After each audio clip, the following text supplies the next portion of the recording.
राष्ट्रीय उद्यान पर शुरू हो रही ध्येय की इस सीरीज में आप सभी का स्वागत है। हमारी इस सीरीज में हम आपको भारत के हर उस राष्ट्रीय उद्यान व वन्यजीव अभयारण्य से परिचित कराएंगे जो आपके लिए परीक्षाओं के लिहाज से महत्वपूर्ण है व पिछले कुछ समय से चर्चा में रहे हैं। आइए सबसे पहले नजर डालते हैं परिचय पर। राष्ट्रीय उद्यान एक ऐसा क्षेत्र है जहां वनस्पतियों और जीवों को संरक्षण प्रदान किया जाता है। इन संरक्षित क्षेत्रों में मानव गतिविधियां पूर्णतः प्रतिबंधित होती हैं। हालांकि वाइल्ड लाइफ प्रोटेक्शन एक्ट 1972 के तहत दी गई विशेष परिस्थितियों के अंतर्गत राज्य का चीफ वाइल्ड लाइफ वार्डन कुछ गतिविधियों की अनुमति प्रदान कर सकता है। हमारे आज के इस वीडियो में हम उत्तर भारत के जम्मू कश्मीर व लद्दाख केंद्र शासित प्रदेशों में स्थित दचिघम राष्ट्रीय उद्यान, किश्तवाड़ राष्ट्रीय उद्यान, सलीम अली राष्ट्रीय उद्यान व हेमिस राष्ट्रीय उद्यान के बारे में जानेंगे।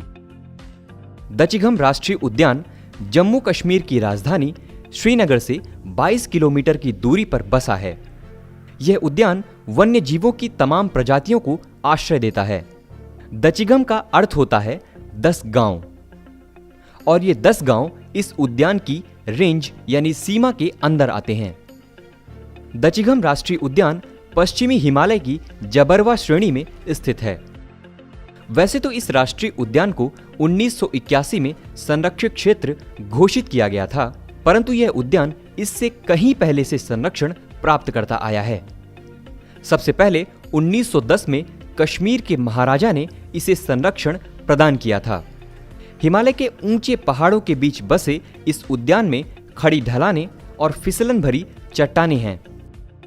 इस उद्यान का अधिकांश हिस्सा शंकुदार पेड़ों यानी कोनीफेरस फॉरेस्ट से ढका हुआ है, जिनके बीच अल्पाइन चारागाह व घास के मैदान मौजूद हैं। इस उद्यान के अंदर ही भरसार झील भी स्थित है, जहां से दगवान नदी बहती है। अगर जीव जंतुओं की बात करें तो यह उद्यान पूरे भारत में हंगुल के लिए प्रसिद्ध है। यही हंगुल जम्मू कश्मीर का राजकीय पशु भी है। दरअसल हंगुल एक प्रकार का कश्मीरी हिरण है, जो भारत में पाई जाने वाली लाल हिरण यानी रेड डीर की एकमात्र प्रजाति है। IUCN की रेड डेटा बुक में हंगुल को क्रिटिकली इंडेंजर्ड यानी घोर संकटग्रस्त की श्रेणी में रखा गया है। हंगुल के अलावा 2 और हिरण की प्रजातियां जो कश्मीर में पाई जाती हैं, उन्हें भी क्रिटिकली इंडेंजर्ड की श्रेणी में रखा गया है, जिनमें एक है भरखोर और दूसरी है चीरू। हंगुल के अलावा दचिघम राष्ट्रीय उद्यान में कस्तूरी हिरण, तेंदुए, हिमालयी भालू आदि भी पाए जाते हैं। वनस्पतियों में यहां पर वाइल्ड चेरी, नाशपाती, बेर, पीच, खुमानी, सेब, अखरोट, चिनार, पाइन आदि के पेड़ पाए जाते हैं। इसी कड़ी में अगला नाम आता है किश्तवाड़ राष्ट्रीय उद्यान का। जम्मू कश्मीर के किश्तवाड़ जिले में स्थित किश्तवाड़ राष्ट्रीय उद्यान हिमालय के मध्य क्रिस्टलीय बेल्ट में स्थित है तथा ग्रेनाइट और नीस से बनी चट्टानों से घिरा हुआ है। वर्ष 1991 में राष्ट्रीय उद्यान के तौर पर स्थापित इस उद्यान की भौगोलिक विशेषता अपने आप में अनोखी है। दरअसल किश्तवाड़ राष्ट्रीय उद्यान उत्तर में रिनॉय नदी, दक्षिण में किवर नाला, पूर्व में ग्रेट हिमालय और पश्चिम में मारवा नदी से घिरा है। गौरतलब है कि यही मारवा नदी आगे जाकर चेनाब नदी में मिलती है। जहां तक वनस्पतियों की बात है तो यह उद्यान विविध प्रकार के फूलों के साथ साथ औषधीय पेड़ पौधों का भंडार है। इसके अलावा यहाँ के जीव जंतुओं में मुख्यतया हिमालयी काले व भूरे भालू शामिल हैं। IUCN की रेड डेटा लिस्ट में हिमालयन भूरे भालू को घोर संकटग्रस्त या क्रिटिकली एंडेंजर्ड की श्रेणी में रखा गया है। इसी कड़ी में अगला नाम आता है सलीम अली राष्ट्रीय उद्यान का। सलीम अली राष्ट्रीय उद्यान, जिसे सिटी फॉरेस्ट नेशनल पार्क के नाम से भी जाना जाता है, जम्मू कश्मीर की राजधानी श्रीनगर में स्थित है। यहां ध्यान देने योग्य बात यह है कि वर्ष 1986 में इस उद्यान का नाम आधिकारिक तौर पर भारत के प्रसिद्ध पक्षी विज्ञानी सलीम मोइजुद्दीन अब्दुल अली के नाम पर रखा गया, जो कि बर्डमैन ऑफ इंडिया के नाम से भी जाने जाते हैं। यह उद्यान मुख्यतया विभिन्न प्रजातियों के दुर्लभ पक्षियों के लिए प्रसिद्ध है, परंतु यहां अन्य प्रमुख जंतु भी देखने को मिलते हैं। IUCN की रेड डेटा लिस्ट में यहां पाए जाने वाले हिमालयन स्नोकॉक को संकट मुक्त या लीस्ट कंसर्न तथा शेरों को असुरक्षित यानी वर्नरेबल की श्रेणी में रखा गया है। इस कड़ी में अगला नाम आता है हेमिस राष्ट्रीय उद्यान का। हिमालय के ऊंचे बर्फीले पहाड़ों से घिरा यह हेमिस राष्ट्रीय उद्यान भारत के केंद्र शासित प्रदेश लद्दाख के पूर्वी भाग में स्थित है। अगर मुख्य तथ्यों पर ध्यान दें तो यह उद्यान भारत का सबसे अधिक ऊंचाई वाला तथा सबसे अधिक क्षेत्रफल वाला राष्ट्रीय उद्यान है। यही वजह है कि इसे Hemis high altitude national park के नाम से भी जाना जाता है। लगभग 4400 वर्ग किलोमीटर के क्षेत्रफल में फैला यह हेमिस राष्ट्रीय उद्यान न केवल भारत का बल्कि संपूर्ण दक्षिण एशिया का भी सबसे बड़ा उद्यान है। अन्य विशेषताओं की बात करें तो यह भारत का एकमात्र ऐसा राष्ट्रीय उद्यान है जो कि हिमालय के उत्तर में स्थित है। यही कारण है कि यहां बारिश भी कम होती है। उद्यान के उत्तर में बहती सिंधु नदी तथा दक्षिण में फैली जस्कर श्रृंखला यहां के भौगोलिक महत्व को और बढ़ा देती है।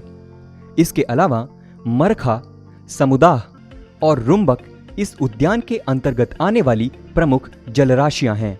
हेमिस राष्ट्रीय उद्यान से जुड़ी सांस्कृतिक कड़ियों पर अगर प्रकाश डालें तो इस उद्यान का नाम लद्दाख में ही स्थित विश्व प्रसिद्ध बौद्ध मठ हेमिस गोम्पा के नाम पर रखा गया है।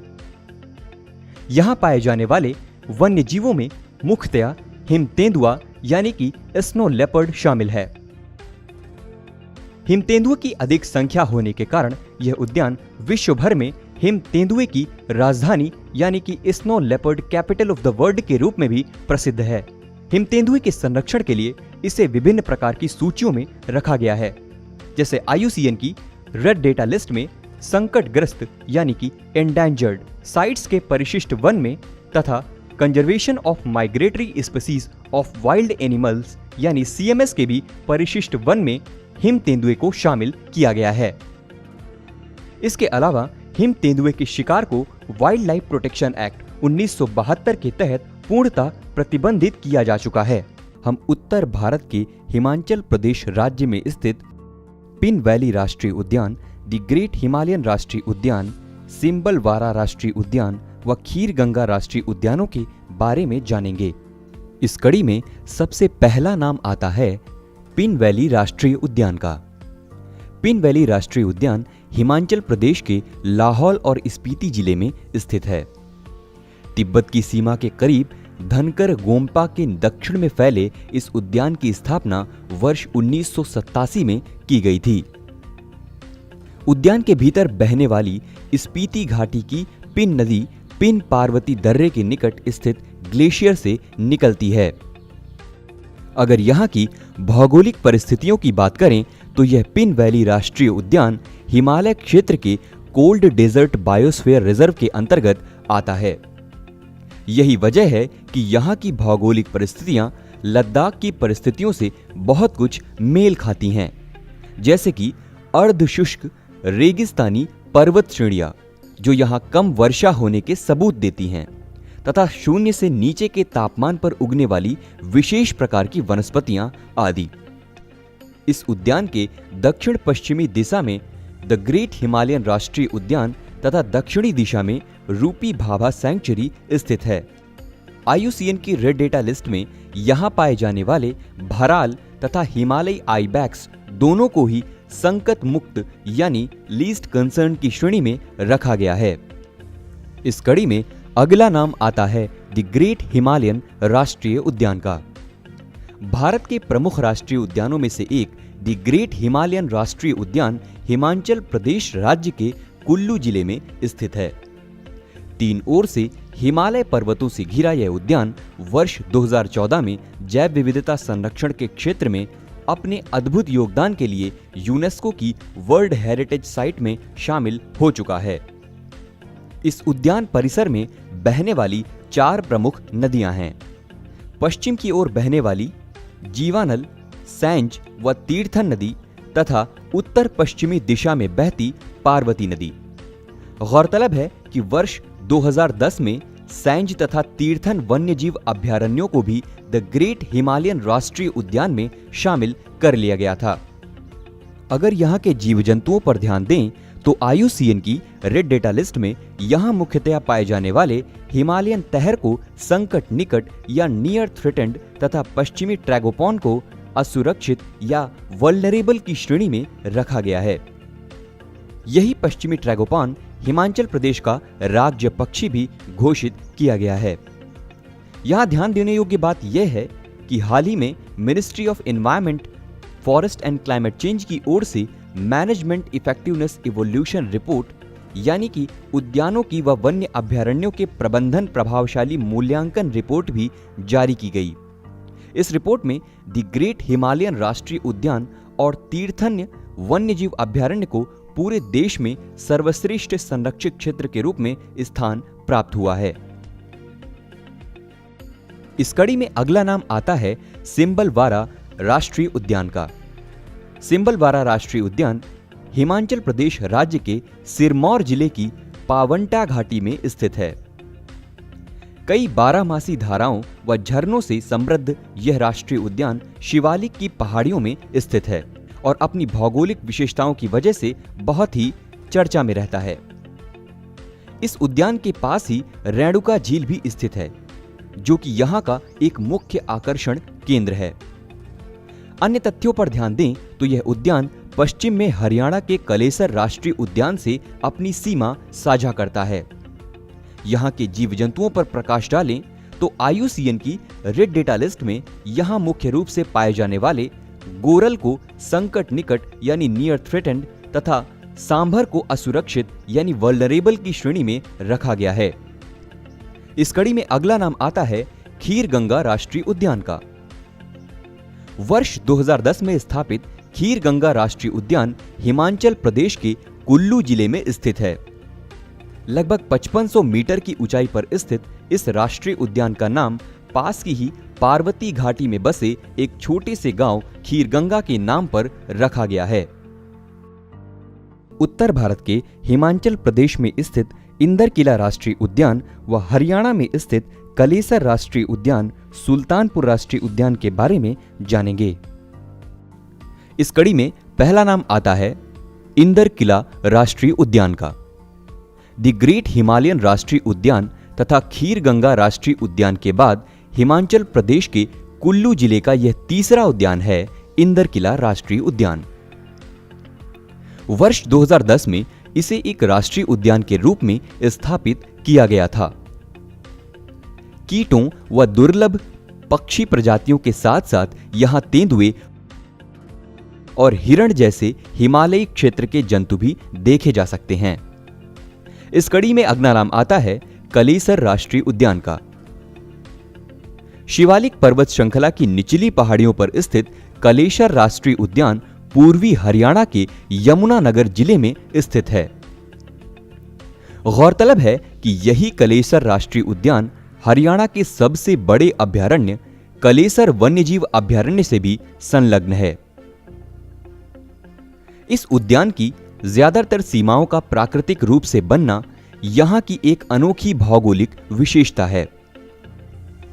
दरअसल इस उद्यान के पूर्व में बहती यमुना नदी तथा पश्चिम में स्थित मोरनी हिल्स प्राकृतिक रूप से उद्यान की पूर्वी तथा पश्चिमी सीमा क्रमशः निर्धारित करते हैं। ठीक इसी प्रकार पहाड़ियों पर विकसित टीले उद्यान को उत्तर में हिमाचल प्रदेश के सिम्बलवाड़ा राष्ट्रीय उद्यान तथा पूर्वोत्तर में उत्तराखंड के राजाजी राष्ट्रीय उद्यान से प्राकृतिक रूप से सीमांकित करने का कार्य करते हैं। अगर यहाँ के जीव जंतुओं पर नजर डालें तो यह उद्यान यहाँ पाए जाने वाले जंगली लाल मुर्गे के लिए प्रसिद्ध है, जिसको IUCN की रेड डेटा लिस्ट में संकट मुक्त यानी कि लीस्ट कंसर्न की श्रेणी में रखा गया है। वैसे तो यह कलेसर राष्ट्रीय उद्यान मुख्य रूप से एक साल का वन है, परंतु यहां सिंदूर के पेड़ जैसे अन्य महत्वपूर्ण वनस्पतियां भी पाई जाती हैं। वनस्पतियों और जीवों की ऐसी विविध संपन्नता को बनाए रखने के लिए यहां एलिफेंट रिहैबिलिटेशन सेंटर तथा हर्बल नेचुरल पार्क की स्थापना भी की गई है। इस कड़ी में अगला नाम आता है सुल्तानपुर राष्ट्रीय उद्यान का। भारत के प्रमुख राष्ट्रीय उद्यानों में से एक सुल्तानपुर राष्ट्रीय उद्यान हरियाणा राज्य के गुरुग्राम जिले के फारुख नगर में स्थित है। उद्यान परिसर में स्थित प्राचीन सुल्तानपुर झील करीब 100 से भी अधिक वर्षों से पक्षियों को आकर्षित करती आ रही है।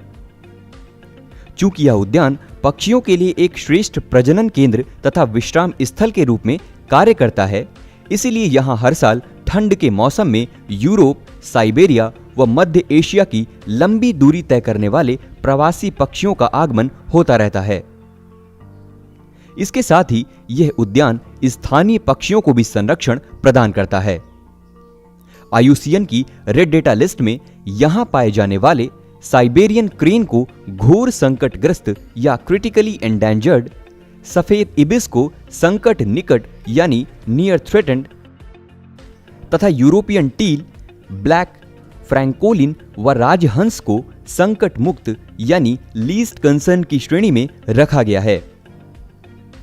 इसके अलावा यहां के अन्य प्रमुख जंतुओं में कृष्ण मृग यानी कि ब्लैक बग भी शामिल है, जिसका IUCN स्टेटस संकट निकट यानी कि नियर थ्रेटेंड का है।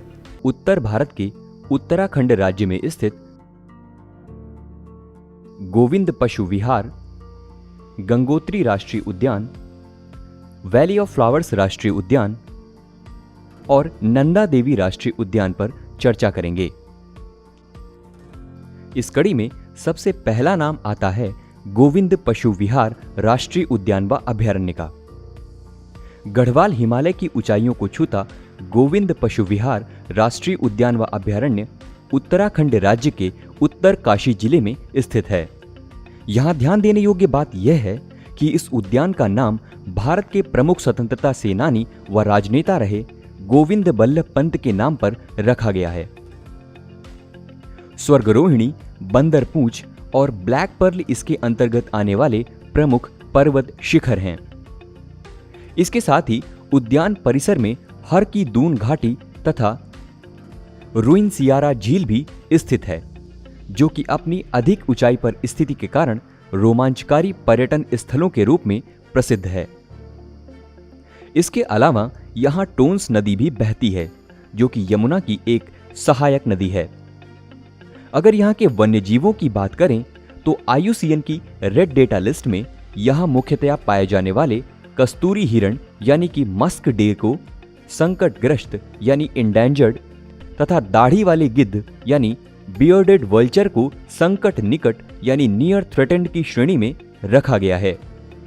गौरतलब है कि यही कस्तूरी हिरण उत्तराखंड का राज्य पशु भी है।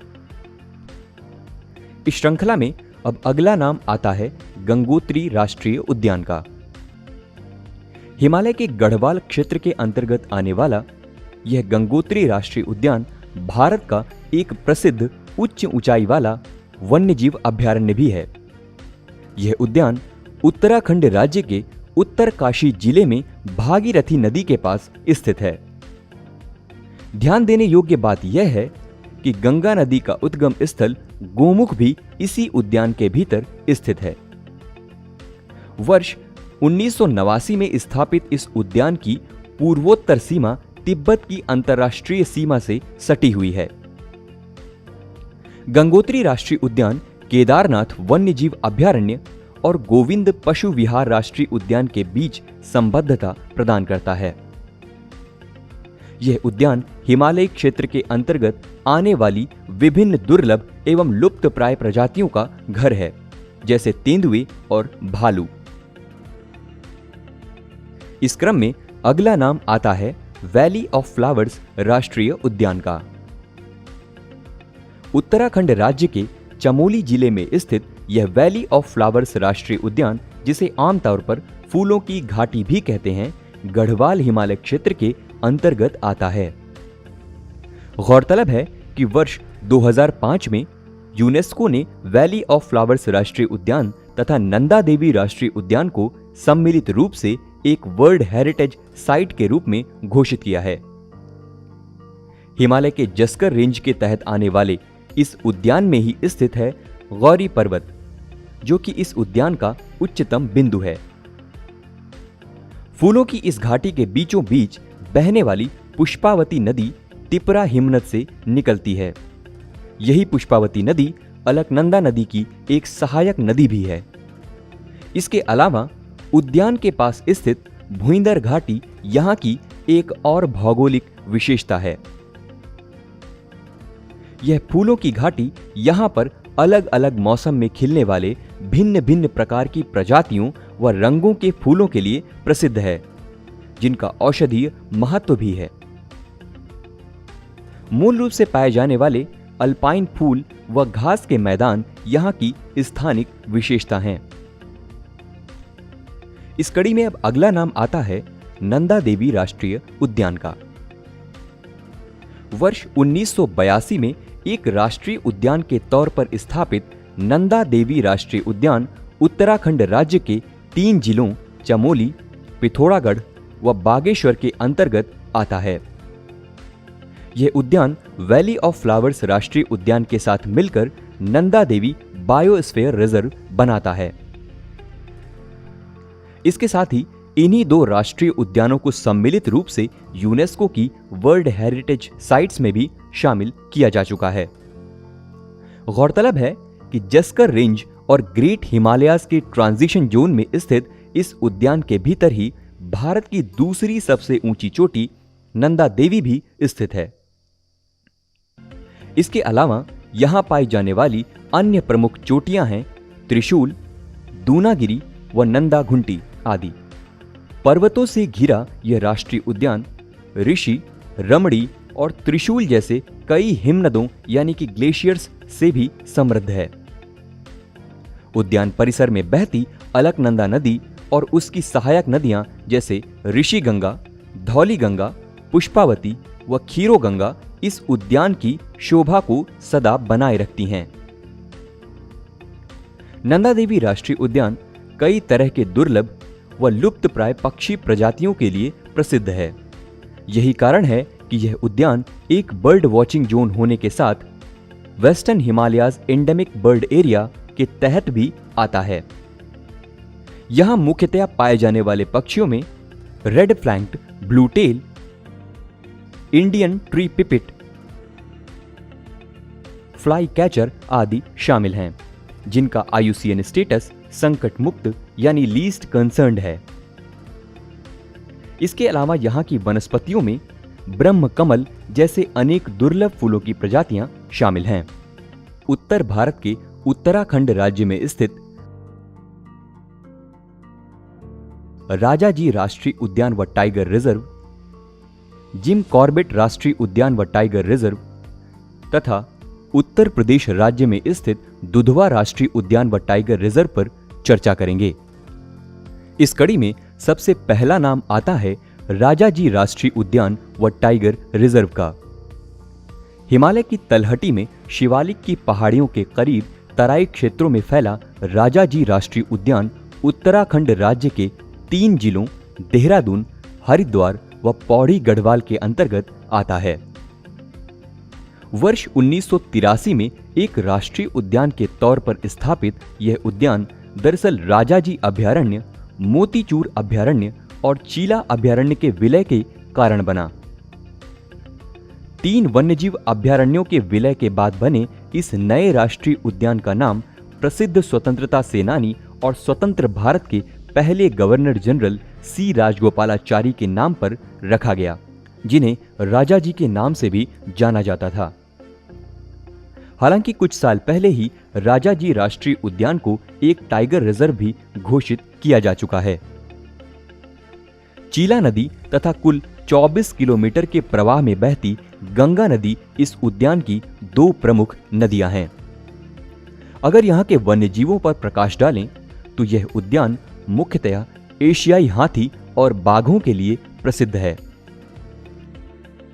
IUCN की रेड डेटा लिस्ट में एशियाई हाथी को संकटग्रस्त यानी कि इंडेंजर्ड की श्रेणी में रखा गया है। राष्ट्रीय उद्यान की इस श्रृंखला में अगला नाम आता है जिम कॉर्बेट राष्ट्रीय उद्यान का। उत्तराखंड राज्य के 2 जिलों नैनीताल व पौड़ी गढ़वाल में फैला यह जिम कॉर्बेट राष्ट्रीय उद्यान भारत का पहला व सबसे पुराना राष्ट्रीय उद्यान है, जिसे वर्ष 1936 में हेली राष्ट्रीय उद्यान के रूप में स्थापित किया गया था। इस उद्यान की स्थापना का मुख्य उद्देश्य बाघों को संरक्षण प्रदान करना है। यही वजह है कि जिम कॉर्बेट राष्ट्रीय उद्यान, जो कि एक बड़े कॉर्बेट टाइगर रिजर्व का हिस्सा है, बाघों के स्वर्ग के नाम से भी जाना जाता है। यहां के वन्यजीवों में मुख्यतया रॉयल बंगाल टाइगर और एशियाई हाथी शामिल हैं। IUCN की रेड डेटा लिस्ट में रॉयल बंगाल टाइगर को संकटग्रस्त यानी एंडेंजर्ड की श्रेणी में रखा गया है। उद्यान परिसर में बहने वाली प्रमुख नदियां हैं रामगंगा, सोन नदी, मंडल, पलैन व कोसी। यहां खास बात यह है कि यही रामगंगा नदी बहते हुए उद्यान के पास ही पातली दून घाटी का निर्माण करती है। कई नदियों और झीलों से समृद्ध होने के कारण यहां मगरमच्छ और घड़ियाल के साथ साथ महाशीर व ट्राउट जैसी कुछ प्रमुख मछलियां भी पाई जाती हैं। वन्यजीवों की ऐसी विविधता को बनाए रखने के लिए यहां कई प्रकार के प्रोजेक्ट्स भी चल रहे हैं, जैसे कि प्रोजेक्ट टाइगर, प्रोजेक्ट एलिफेंट और क्रोकोडाइल कंजर्वेशन प्रोजेक्ट।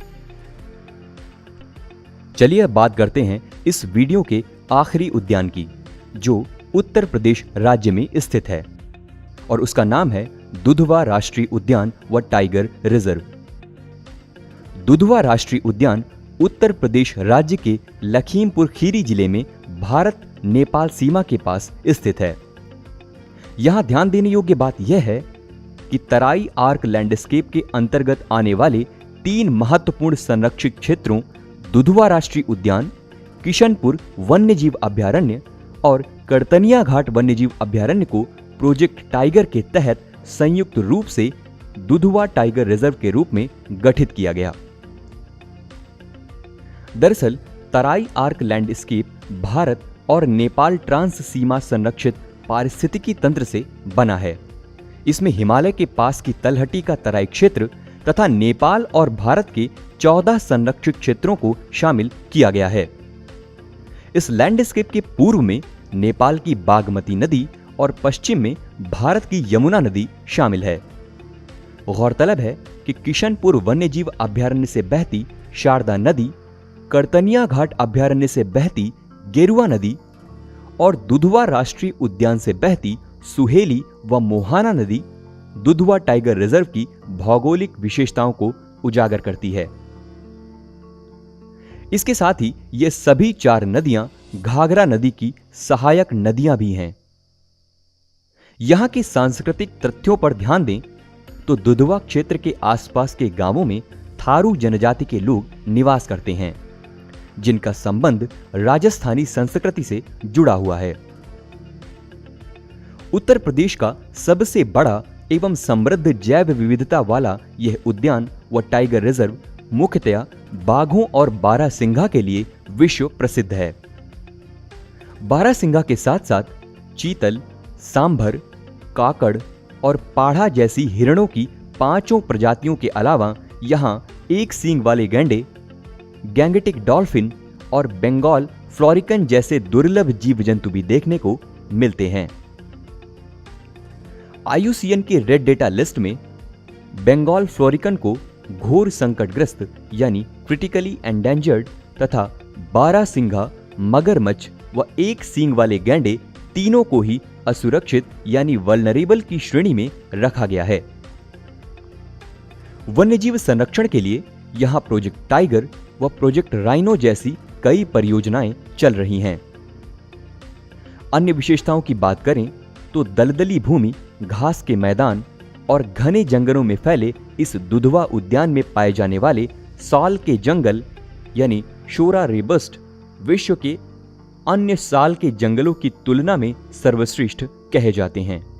हम मध्य भारत यानी सेंट्रल इंडिया के मध्य प्रदेश राज्य में स्थित माधव राष्ट्रीय उद्यान, पन्ना राष्ट्रीय उद्यान व टाइगर रिजर्व, संजय गांधी राष्ट्रीय उद्यान व बांधवगढ़ राष्ट्रीय उद्यान व टाइगर रिजर्व पर चर्चा करेंगे। इस कड़ी में सबसे पहला नाम आता है माधव राष्ट्रीय उद्यान का। माधव राष्ट्रीय उद्यान भारत के हृदय स्थल मध्य प्रदेश के ग्वालियर क्षेत्र के शिवपुरी जिले में स्थित है। अगर यहाँ के ऐतिहासिक तथ्यों पर ध्यान दें तो वर्ष 1958 में स्थापित इस उद्यान का नाम ग्वालियर के महाराजा माधवराव सिंधिया के नाम पर रखा गया, जिन्होंने यहाँ की मीनहार नदी पर बांधों का निर्माण कराते हुए सांख्य सागर और माधव झील जैसी दो प्रमुख जलराशियों का निर्माण भी करवाया था। विंध्य पर्वतों के ऊपरी भाग में स्थित यह राष्ट्रीय उद्यान मध्य भारत और पूर्वी घाट भू परिदृश्य के अंतर्गत आने वाले रणथंभौर कूनो माधव टाइगर कॉरिडोर का एक महत्वपूर्ण हिस्सा है। झील, तालाबों और घने जंगलों से समृद्ध इस उद्यान के वन्य जीवों में मुख्यतया तेंदुए के अलावा चौसिंघा, चीतल तथा चिंकारा, जिसे भारतीय गजल भी कहते हैं, देखे जा सकते हैं। गौरतलब है कि IUCN की रेड डेटा लिस्ट में चिंकारा व चीतल को संकट मुक्त यानी लीस्ट कंसर्न्ड और चौसिंघा को असुरक्षित यानी वल्नरेबल की श्रेणी में रखा गया है। इसी कड़ी में अगला नाम आता है पन्ना राष्ट्रीय उद्यान व टाइगर रिजर्व का। मध्य भारत के विंध्यन रेंज में स्थित पन्ना राष्ट्रीय उद्यान व टाइगर रिजर्व मध्य प्रदेश राज्य के पन्ना और छतरपुर जिलों में फैला हुआ है। यहां से होकर बहने वाली केन नदी घड़ियालों के पाए जाने के लिए प्रसिद्ध है। इसके अलावा तड़ोबा तालाब और कोलासा झील उद्यान परिसर के अंतर्गत आने वाले अन्य प्रमुख जल स्रोत हैं। यहां ध्यान देने योग्य बात यह है कि वर्ष 2007 में पर्यटन मंत्रालय की ओर से पन्ना राष्ट्रीय उद्यान को अपने सर्वश्रेष्ठ रखरखाव प्रबंधन के लिए अवार्ड ऑफ एक्सीलेंस प्रदान किया गया। इसके अलावा वर्ष 2020 में यूनेस्को ने अपने man and biosphere reserve programme के तहत पन्ना राष्ट्रीय उद्यान को world network of biosphere reserve की सूची में सम्मिलित किया। विविध जैव संपदा से भरपूर इस उद्यान में मुख्यतया बाघों व हिरण के अलावा घड़ियाल और ब्लॉसम हेडेड पैराकीट जैसे दुर्लभ जीव जंतु देखे जा सकते हैं। ब्लॉसम हेडेड पैराकीट का IUCN स्टेटस संकट निकट यानी कि नियर थ्रेटेंड का है। यहाँ की मुख्य वनस्पतियों में सागौन के वृक्ष शामिल हैं। इस कड़ी में अगला नाम आता है संजय राष्ट्रीय उद्यान का। वर्ष 1975 में स्थापित हुआ संजय राष्ट्रीय उद्यान भारत के मध्य प्रदेश राज्य के सीधी जिले में स्थित है। यह राष्ट्रीय उद्यान संजय दुबरी टाइगर रिजर्व का एक महत्वपूर्ण हिस्सा है। हमारे लिए यह गर्व की बात है कि भारत के संजय राष्ट्रीय उद्यान तथा बांधवगढ़ राष्ट्रीय उद्यान सम्मिलित रूप से विश्व भर में सफेद बाघों की जन्मस्थली के रूप में प्रसिद्ध हैं। दरअसल सफेद बाघों में सबसे पहला सफेद बाघ मोहन यहीं पर पाया गया था, जिसके संरक्षण का श्रेय रीवा के महाराज को दिया जाता है। इसी परिसर में सोन नदी व उसकी सहायक नदी गोपद भी बहती है। यह उद्यान बांधवगढ़ और पलमऊ टाइगर रिजर्व के बीच में संबद्धता प्रदान करता है। मुख्य रूप से बाघों के लिए प्रसिद्ध इस उद्यान की अगर वनस्पतियों की बात की जाए तो यहाँ काफी अच्छी गुणवत्ता वाले साल और बांस के जंगल पाए जाते हैं। अब इसी कड़ी में अगला नाम आता है बांधवगढ़ राष्ट्रीय उद्यान व टाइगर रिजर्व का। भारत के प्रमुख राष्ट्रीय उद्यानों में से एक बांधवगढ़ राष्ट्रीय उद्यान मध्य प्रदेश के उमरिया और कटनी जिले में स्थित है। भौगोलिक विशेषताओं पर अगर ध्यान दें तो यह उद्यान मध्य प्रदेश की सुदूर उत्तर पूर्वी सीमा और सतपुड़ा पहाड़ियों के उत्तरी किनारे पर स्थित है।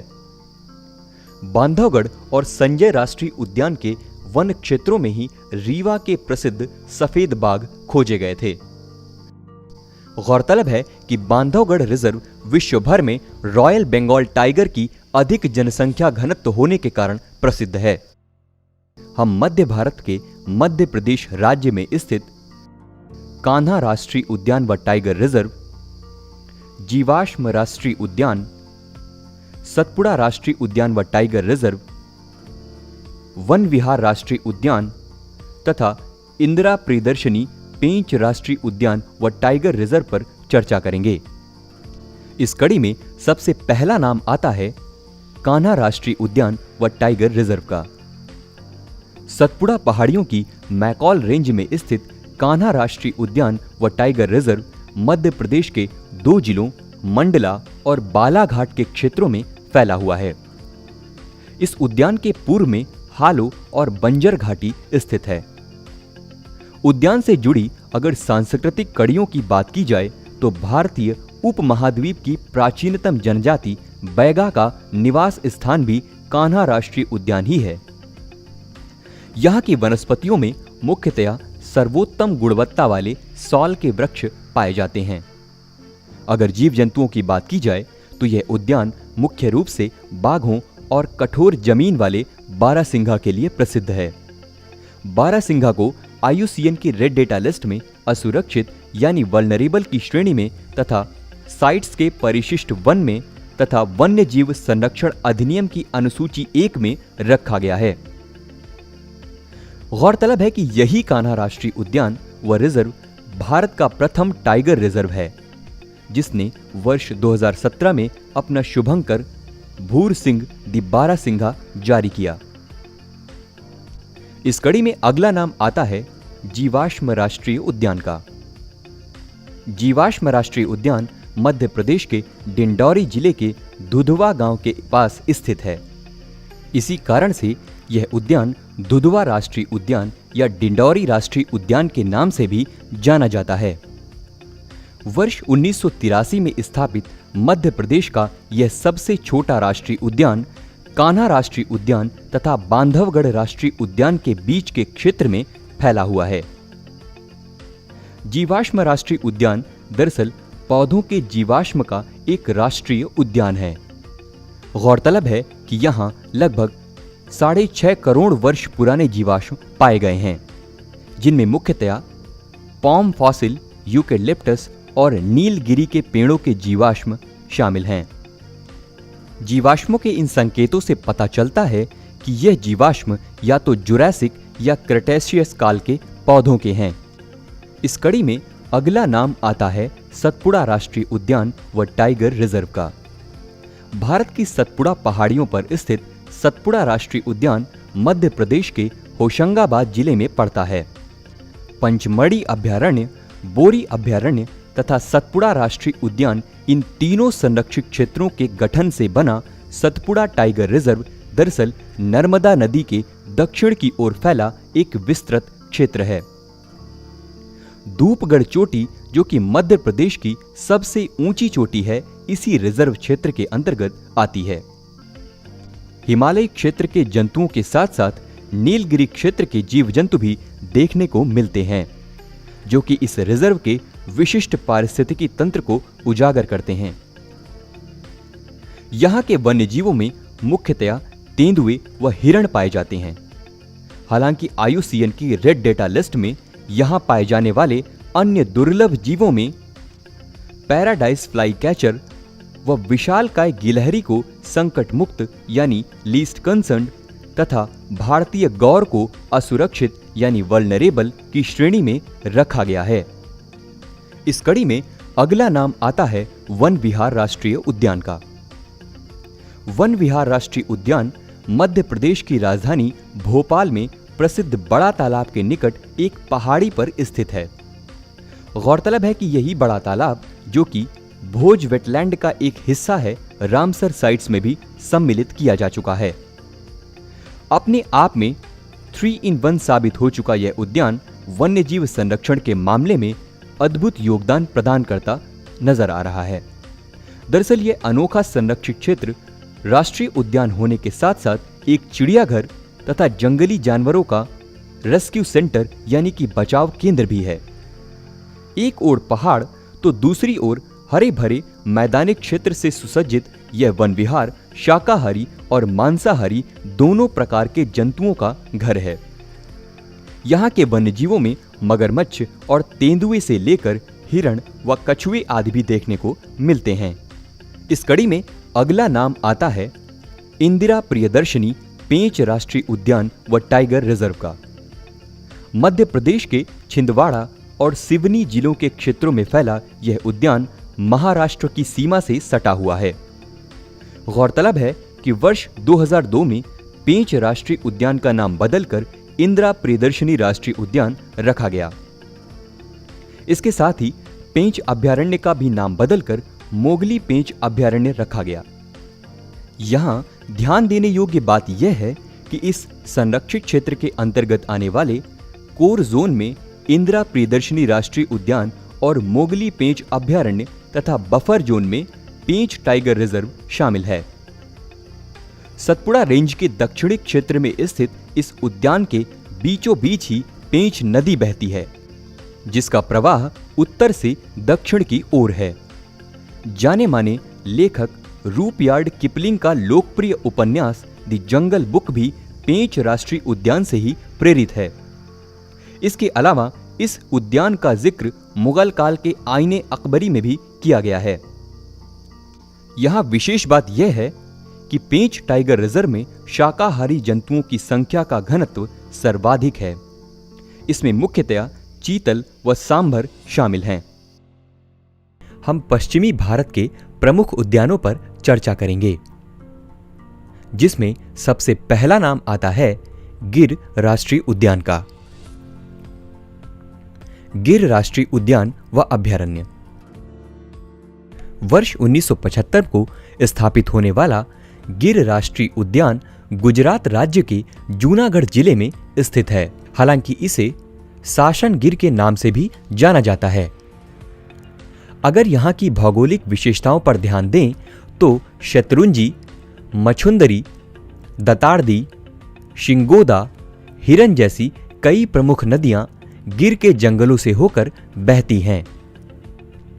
इन्हीं नदियों पर कई डैम या बांध भी बनाए गए हैं, जैसे कि कमलेश्वर बांध, जो कि हिरन नदी पर स्थित है और एक बर्ड वॉचिंग एरिया के रूप में भी प्रसिद्ध है।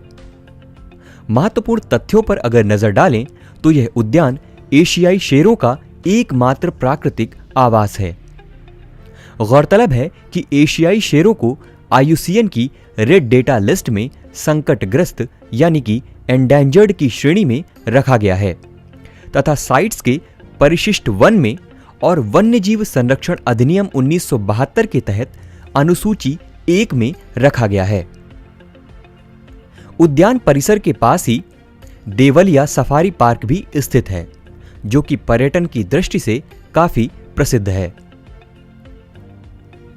राष्ट्रीय उद्यानों की इस कड़ी में अगला नाम आता है ब्लैक बक राष्ट्रीय उद्यान का।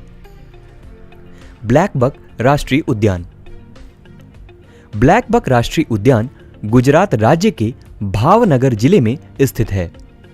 हालांकि इसे वेलावदार राष्ट्रीय उद्यान के नाम से भी जाना जाता है। वर्ष 1976 में इसे कृष्ण मृग यानी कि ब्लैक बक के संरक्षण के उद्देश्य से एक राष्ट्रीय उद्यान के तौर पर स्थापित किया गया था।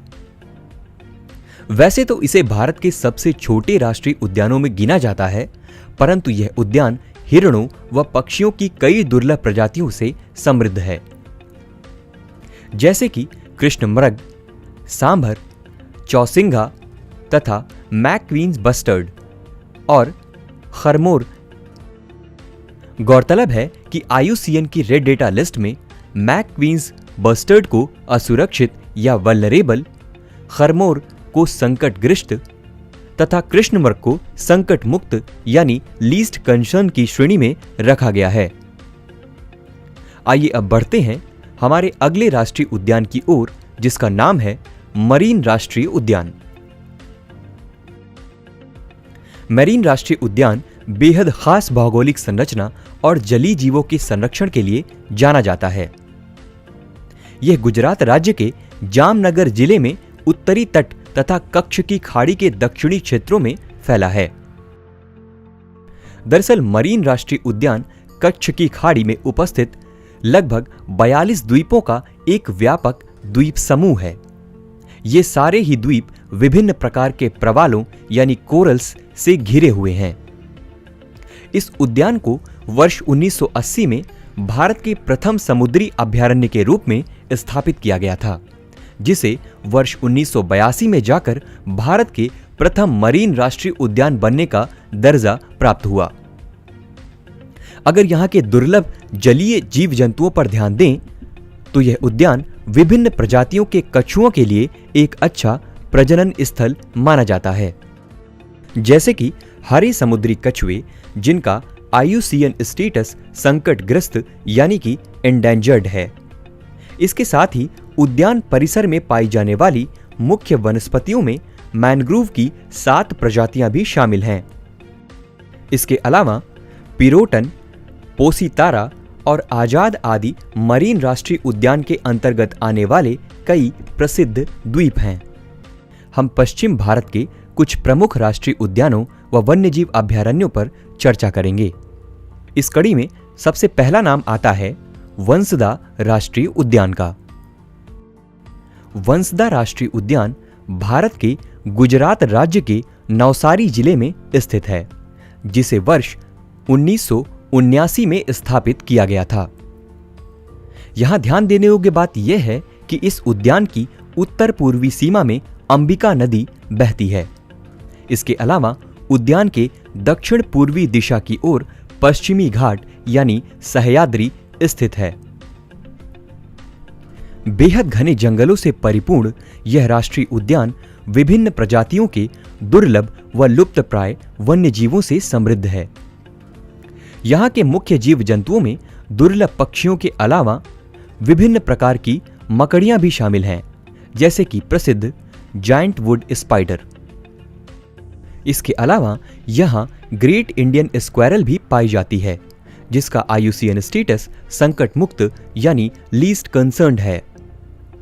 अगर वंसदा राष्ट्रीय उद्यान के वनस्पतियों पर नजर डालें तो यहाँ बांस के 2 प्रमुख प्रजातियां कॉटस और मॉनविल पाई जाती है।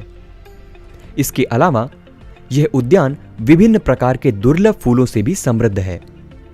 इस राष्ट्रीय उद्यान में डांगी, गमिट और वर्ली जैसी कई जनजातियां निवास करती हैं।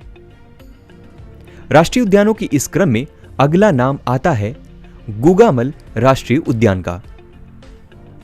गुगामल राष्ट्रीय उद्यान सतपुड़ा पर्वत श्रृंखला के गविलगढ़ पहाड़ियों में स्थित है। गुगामल राष्ट्रीय उद्यान महाराष्ट्र राज्य के अमरावती जिले में चिखरदरा और धरनी तालुकों के क्षेत्रों में फैला है। गौरतलब है कि वर्ष 1974 में स्थापित होने वाला गुगामल राष्ट्रीय उद्यान दरअसल मेलघाट टाइगर रिजर्व का एक अहम हिस्सा है। ध्यान देने योग्य बात यहां यह है कि यह महाराष्ट्र का एकमात्र उद्यान है जहां भारतीय बाघ अभी भी मौजूद है। इसके अलावा वर्ष 1990 से लेकर 1991 तक उद्यान के भीतर बहने वाली गडगा नदी के सिंधु कुंड और डोलर नदी के हाथी कुंड में कई मगरमच्छों को संरक्षण देने का कार्य भी प्रारंभ किया गया है। इस उद्यान की उत्तरी सीमा पर तापी नदी भी बहती है। हालांकि यहाँ के वन्य जीवों में मुख्य रूप से पाए जाने वाले बाघों के अलावा तेंदुए, हिरण, नीलगाय आदि भी देखने को मिलते हैं। इस उद्यान की वनस्पतियों पर नजर डालें तो टेक्टोना, तिवास, धवाड़ व कुसुम आदि यहां पाए जाने वाले प्रमुख पेड़ हैं। गुगामल राष्ट्रीय उद्यान कोरकू जनजाति का घर है, जो कि यहां की आदिवासी संस्कृति को उजागर करती है। चलिए बात करते हैं हमारे अगले उद्यान की, जो है संजय गांधी राष्ट्रीय उद्यान। भारत के लोकप्रिय उद्यानों में गिना जाने वाला संजय गांधी राष्ट्रीय उद्यान महाराष्ट्र राज्य की महानगरी मुंबई के उत्तरी भाग में स्थित है। स्वतंत्रता प्राप्ति से पहले इस उद्यान का नाम कृष्णगिरी राष्ट्रीय उद्यान था, जिसे बाद में बदलकर बोरीवली राष्ट्रीय उद्यान कर दिया गया। इसके बाद वर्ष 1981 में जाकर तीसरी बार इस उद्यान का नाम परिवर्तित कर संजय गांधी राष्ट्रीय उद्यान रखा गया। गौरतलब है कि उद्यान के बीचों बीच प्रसिद्ध कन्हेरी गुफाएं स्थित हैं, जो कि कभी बौद्ध धर्म से संबंधित शिक्षण केंद्र हुआ करती थीं। उद्यान परिसर में ही दो प्रमुख जलाशय स्थित हैं, तुलसी झील और बिहार झील। अगर यहां के समृद्ध वन्यजीवों पर नजर डालें तो यहां मगरमच्छ, फ्लाइंग फॉक्स, तेंदुए व हिरण आदि देखने को मिलते हैं। इसके अलावा यहां की वनस्पतियों में करवी के फूलों वाला पौधा काफी प्रसिद्ध है, जिसमें हर 8 साल में एक बार ही फूल खिलते हैं। हमारे आज के एपिसोड में जो अंतिम राष्ट्रीय उद्यान है, उसका नाम है नवेगांव राष्ट्रीय उद्यान। वन्यजीव संरक्षण की दृष्टि से महत्वपूर्ण उद्यानों की सूची में शामिल नवेगांव राष्ट्रीय उद्यान महाराष्ट्र के विदर्भ क्षेत्र के अंतर्गत आने वाले गोंदिया जिले में स्थित है। गौरतलब है कि यह उद्यान नवेगांव नागझीरा टाइगर रिजर्व का एक अहम हिस्सा है। उद्यान परिसर के भीतर ही नवेगांव झील स्थित है, जिसके बीचों बीच मलडोंगर नाम का एक छोटा सा द्वीप भी विद्यमान है। खास बात तो यह है कि इसी नवेगांव झील के चारों ओर डॉक्टर सलीम अली पक्षी अभयारण्य भी स्थित है। नवेगांव राष्ट्रीय उद्यान तेंदुए, बाघ व जंगली बिल्लियों आदि को भी संरक्षण प्रदान करता है। हम पश्चिमी भारत के अंतर्गत आने वाले महत्वपूर्ण राष्ट्रीय उद्यानों जैसे चंदौली राष्ट्रीय उद्यान, ताडोबा अंधेरी राष्ट्रीय उद्यान व मोल्लेम राष्ट्रीय उद्यान पर चर्चा करेंगे। इस कड़ी में सबसे पहला नाम आता है चंदौली राष्ट्रीय उद्यान का। पश्चिमी घाट के उत्तरी भाग में सह्याद्री रेंज में स्थित चंदौली राष्ट्रीय उद्यान महाराष्ट्र राज्य के सांगली जिले में स्थित है। महत्वपूर्ण तथ्यों पर ध्यान दें तो यह उद्यान कोयना वन्यजीव अभयारण्य तथा राधानगरी वन्यजीव अभयारण्य के बीचों बीच स्थित है। इसके साथ ही यह चंदौली राष्ट्रीय उद्यान सह्याद्री टाइगर रिजर्व के दक्षिणी भाग का एक अहम हिस्सा है। वर्ष 2004 में एक राष्ट्रीय उद्यान के रूप में स्थापित इस उद्यान को वन्यजीव संरक्षण के क्षेत्र में अपने अद्भुत योगदान के कारण ही यूनेस्को की वर्ल्ड हेरिटेज साइट्स में भी शामिल किया जा चुका है। अगर यहाँ की अन्य भौगोलिक विशेषताओं पर ध्यान दें तो इस उद्यान परिसर के भीतर ही वरना नदी और जलाशय स्थित हैं, जो कि यहाँ के प्रमुख जल स्रोत हैं। इसके अलावा कंधार डोह झरना, चंदौली डैम और वसंत सागर जलाशय चंदौली उद्यान के अंतर्गत आने वाले अन्य प्रमुख स्थल हैं।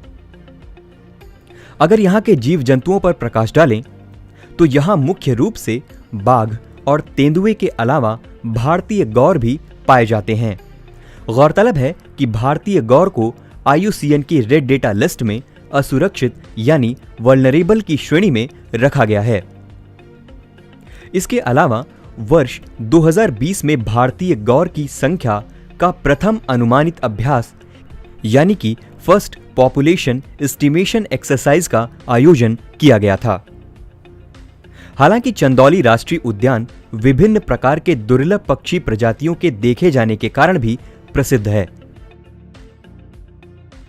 इसके अलावा यहाँ की मुख्य वनस्पतियों में अंजनी आयरनवुड ट्री यानी अंजनी वृक्ष आदि जैसे कई प्रसिद्ध पेड़ शामिल हैं। राष्ट्रीय उद्यानों के इस क्रम में बढ़ते हैं हमारे अगले उद्यान की ओर, जिसका नाम है ताडोबा अंधेरी राष्ट्रीय उद्यान व टाइगर रिजर्व। महाराष्ट्र का सबसे पुराना तथा सबसे बड़ा राष्ट्रीय उद्यान कहा जाने वाला ताडोबा अंधेरी राष्ट्रीय उद्यान व रिजर्व चंद्रपुर जिले में स्थित है। महत्वपूर्ण तथ्यों पर अगर ध्यान दें तो वर्ष 1955 में स्थापित हो चुका यह ताडोबा राष्ट्रीय उद्यान अपने ही निकट स्थित अंधेरी वन्यजीव अभयारण्य के साथ मिलकर ताडोबा अंधेरी टाइगर रिजर्व का निर्माण करता है। अगर यहाँ की भौगोलिक विशेषताओं की बात करें तो चिमूर की पहाड़ियां व मोहरली तथा कोलसा की पर्वत श्रृंखला भी इस टाइगर रिजर्व के अंतर्गत आते हैं। इसके अलावा यहां के प्रमुख जल स्रोत हैं ताडोबा नदी तथा अंधारी नदी। वैसे ताडोबा राष्ट्रीय उद्यान के करीब स्थित इराई बांध और ऊर्जा नगर झील यहां के अन्य प्रसिद्ध स्थल हैं। अगर यहां के जीव जंतुओं पर प्रकाश डालें तो यह उद्यान मुख्य रूप से बाघों, तेंदुओं और दलदली मगरमच्छों के पाए जाने के कारण विश्व भर में ख्याति प्राप्त कर चुका है। चलिए बढ़ते हैं हमारे आज के अंतिम उद्यान की ओर, जिसका नाम है मोल्लेम राष्ट्रीय उद्यान। पश्चिमी घाटों में बसा मोल्लेम राष्ट्रीय उद्यान अपनी अद्भुत जैव विविधता के कारण देश भर में मशहूर है। यह राष्ट्रीय उद्यान गोवा राज्य के सुंगम तालुक में कर्नाटक और गोवा की सीमा पर स्थित है। गौरतलब तो यह है कि मोल्लेम राष्ट्रीय उद्यान गोवा के ही प्रसिद्ध भगवान महावीर वन्यजीव अभयारण्य का एक अहम हिस्सा है। यहाँ के मुख्य आकर्षणों में दूध सागर जलप्रपात या झरना तथा डेविल्स कैनियन का नाम भी शामिल है, जो कि संपूर्ण विश्व में प्रसिद्ध है। दरअसल दूध सागर झरना, जो कि गोवा की मांडवी नदी पर स्थित है, गोवा के सबसे ऊंचे झरने तथा भारत के 5वें सबसे ऊंचे झरने के रूप में प्रसिद्धि प्राप्त कर चुका है। इसके अलावा मोरमुगांव लोंडा रेलवे लाइन भी मोल्लेम के घने जंगलों के बीच से गुजरती है। गोवा के इस सबसे बड़े राष्ट्रीय उद्यान में विविध प्रकार के पशु पक्षियों के साथ साथ सरीसृप और तितलियों की भी दुर्लभ प्रजातियां देखने को मिलती हैं, जैसे कि रूबी थ्रोटेड येलो बुलबुल, जो कि गोवा का राज्य पक्षी भी घोषित है और जिसका IUCN स्टेटस संकट मुक्त या लीस्ट कंसर्न का है। इसके अलावा यहां ग्रेट हॉर्नबिल भी देखने को मिलते हैं, जिसका IUCN स्टेटस संकट निकट या नियर थ्रेटेंड का है। अगर यहां की वनस्पतियों पर ध्यान दें तो यहां के प्रसिद्ध मोल्लेम के जंगल दरअसल पश्चिमी घाट के किनारे बसे घने सदाबहार और अर्ध सदाबहार वन हैं। पूर्वी भारत में स्थापित किए गए कुछ प्रमुख राष्ट्रीय उद्यानों पर चर्चा करेंगे। इस कड़ी में सबसे पहला नाम आता है वाल्मीकि राष्ट्रीय उद्यान का। भारत नेपाल सीमा के निकट फैले विस्तृत तराई क्षेत्रों में स्थित वाल्मीकि राष्ट्रीय उद्यान व टाइगर रिजर्व बिहार राज्य के पश्चिमी चंपारण जिले के अंतर्गत आता है। गौरतलब है कि यह उद्यान उत्तर में नेपाल के रॉयल चितवन नेशनल पार्क और पश्चिम में हिमालय पर्वत की गंडक नदी से घिरा हुआ है। शिवालिक पर्वत श्रेणी के बाहरी सीमा में स्थित यह वाल्मीकि राष्ट्रीय उद्यान दरअसल भारत में हिमालय के तराई वनों की सबसे पूर्वी सीमा बनाता है। बिहार के इस एकमात्र राष्ट्रीय उद्यान और टाइगर रिजर्व में गंडक के अलावा हरहा मसान नदी तंत्र भी स्थित है, जिसकी उत्पत्ति यहाँ के तराई के जंगलों से हुई है। इसके अलावा नेपाल से भारत में बहने वाली पंडई नदी इस उद्यान की पूर्वी सीमा को निर्धारित करती है तथा आगे जाकर मसान नदी में मिल जाती है। अगर इस उद्यान से जुड़ी सांस्कृतिक कड़ियों पर ध्यान दें तो यहाँ थारू के अलावा धनगर अनुसूचित जनजाति का समूह निवास करता है। भाबर और तराई क्षेत्रों के सम्मिश्रण को दर्शाता यह वाल्मीकि राष्ट्रीय उद्यान कई दुर्लभ व लुप्तप्राय जीव जंतुओं को आश्रय भी प्रदान करता है, जैसे कि बंगाल टाइगर, भारतीय गैंडा तथा गिद्ध की अनेक प्रजातियों को यह आश्रय प्रदान करता है। राष्ट्रीय उद्यानों के इस क्रम में बढ़ते हैं हमारे अगले उद्यान की ओर, जिसका नाम है बेतला राष्ट्रीय उद्यान व टाइगर रिजर्व। वर्ष 1986 में राष्ट्रीय उद्यान का दर्जा प्राप्त करने वाला बेतला राष्ट्रीय उद्यान झारखंड राज्य के छोटा नागपुर पठार में स्थित है। यह उद्यान लातेहर व पलामू जिलों के क्षेत्रों के अंतर्गत आता है। गौरतलब है कि बेतला राष्ट्रीय उद्यान वर्ष 1974 में स्थापित किए गए पलामू टाइगर रिजर्व का एक अहम हिस्सा है। अगर रोचक तथ्यों पर ध्यान दें तो बेतला शब्द दरअसल bison, elephant, tiger, leopard, axis या चीतल का संक्षिप्त नाम है। इसके अलावा क्वीन ऑफ छोटा नागपुर के नाम से प्रसिद्ध नेतरहाट नगर लातेहार जिले में स्थित एक लोकप्रिय हिल स्टेशन है। बेतला राष्ट्रीय उद्यान व रिजर्व के भीतर से ही कोयल और बरहा नदी बहती हैं, जो आगे जाकर सोन नदी में मिल जाती हैं। यहाँ के दर्शनीय स्थलों में पलामू किला, कमलदाह झील, लोध झरना शामिल हैं। अगर यहाँ के जीव जंतुओं की बात करें तो यहाँ बड़ी संख्या में बाघ, हाथी, हिरण व विभिन्न दुर्लभ प्रजातियों के पक्षी पाए जाते हैं। ओडिशा राज्य में स्थापित किए गए भितरकणिका राष्ट्रीय उद्यान तथा सिमलीपाल राष्ट्रीय उद्यान व रिजर्व पर चर्चा करेंगे। इस क्रम में पहला नाम आता है भितरकणिका राष्ट्रीय उद्यान का। जैव विविधता संरक्षण की दृष्टि से महत्वपूर्ण भितरकणिका राष्ट्रीय उद्यान उड़ीसा राज्य के केंद्रपाड़ा जिले में स्थित है। दरअसल भितरकणिका राष्ट्रीय उद्यान भितरकणिका वन्यजीव अभयारण्य का कोर एरिया है।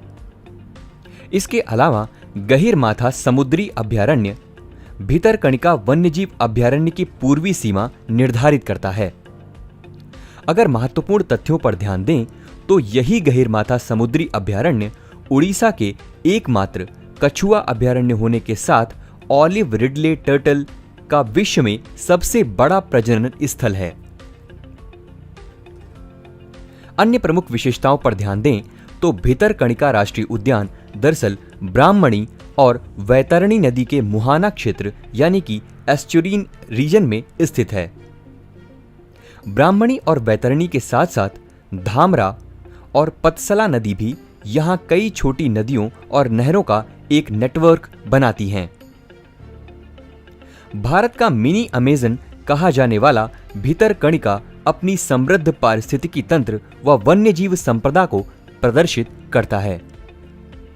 दरअसल सुंदरवन के बाद भितरकणिका ही भारत का दूसरा सबसे बड़ा मैंग्रोव इकोसिस्टम है। अगर यहाँ के जीव जंतुओं पर नजर डालें तो यह उद्यान यहाँ मुख्य रूप से पाए जाने वाले सफेद मगरमच्छ या एस्चरीन क्रोकोडाइल के बड़े आवासों में से एक है। इसके अलावा यहाँ पर किंगफिशर पक्षी की लगभग 8 प्रजातियां भी देखने को मिलती हैं। गौरतलब है कि वर्ष 2002 में भितरकणिका को रामसर साइट्स की सूची में शामिल किया जा चुका है। इसके अलावा IUCN की रेड डेटा लिस्ट में ऑलिव रिडले टर्टल को असुरक्षित यानी वर्नरेबल तथा एस्चरीन क्रोकोडाइल यानी कि खारे पानी के मगरमच्छ को संकट मुक्त या लीस्ट कंसर्न की श्रेणी में रखा गया है। राष्ट्रीय उद्यानों के इस क्रम में अगला नाम आता है सिमलीपाल राष्ट्रीय उद्यान का। वनस्पतियों और जीवों की प्रचुर विविधता को बरसों से संजोए रखने का कार्य करता आ रहा सिमलीपाल राष्ट्रीय उद्यान व रिजर्व ओडिशा राज्य के मयूरभंज जिले में स्थित है। इस उद्यान का नाम यहाँ पाए जाने वाले सिमुल के पेड़ों से लिया गया है, जो कि दरअसल एक प्रकार के लाल रेशमी कपास के पेड़ होते हैं। महत्वपूर्ण बिंदुओं पर प्रकाश डालें तो सिमलीपाल राष्ट्रीय उद्यान और सिमलीपाल टाइगर रिजर्व को सम्मिलित रूप से भारत सरकार ने वर्ष 1994 में एक बायोस्फीयर रिजर्व क्षेत्र घोषित किया है, जिसे वर्ष 2009 में जाकर यूनेस्को की world network of biosphere reserve में शामिल कर लिया गया। इसके अलावा पूर्वी घाट के पूर्वी छोर में स्थित यह सिमलीपाल बायोस्फीयर रिजर्व दरअसल सिमलीपाल, कुलडीहा, हथगढ़ हाथी रिजर्व का एक अहम हिस्सा भी है, जिसे मयूरभंज एलिफेंट रिजर्व के नाम से भी जाना जाता है। यहाँ के संरक्षित क्षेत्रों में इरेंगा खारिया और मैनकर्डियास नामक 2 जनजातियां निवास करती हैं। अगर यहाँ भौगोलिक विशेषताओं की बात करें तो सिमलीपाल रिजर्व कई ऊंचे पठार और पहाड़ियों से घिरा है, जिसमें से खैरीबुरु और मेघासिनी 2 मुख्य शिखर हैं। इसके अलावा यहाँ बुरहा बलंगा, पलपला, खैरी, सालंडी और देव आदि नदियां बहती हैं। यहाँ के अन्य लोकप्रिय स्थलों में बरेही पानी और जोरांडा 2 झरने भी शामिल हैं। अगर यहाँ की जैव विविधता पर नजर डालें तो यहाँ भारत के अन्य क्षेत्रों की तुलना में साल के सबसे ज्यादा पेड़ पाए जाते हैं। यहाँ पाए जाने वाले जीव जंतुओं में हाथी, बाघ व हिरण आदि शामिल हैं। पश्चिम बंगाल राज्य में स्थित बुक्सा टाइगर रिजर्व और सुंदरबन राष्ट्रीय उद्यान व टाइगर रिजर्व पर चर्चा करेंगे। तो चलिए शुरू करते हैं आज के इस अंक को, जिसमें सबसे पहला नाम आता है बुक्सा टाइगर रिजर्व का।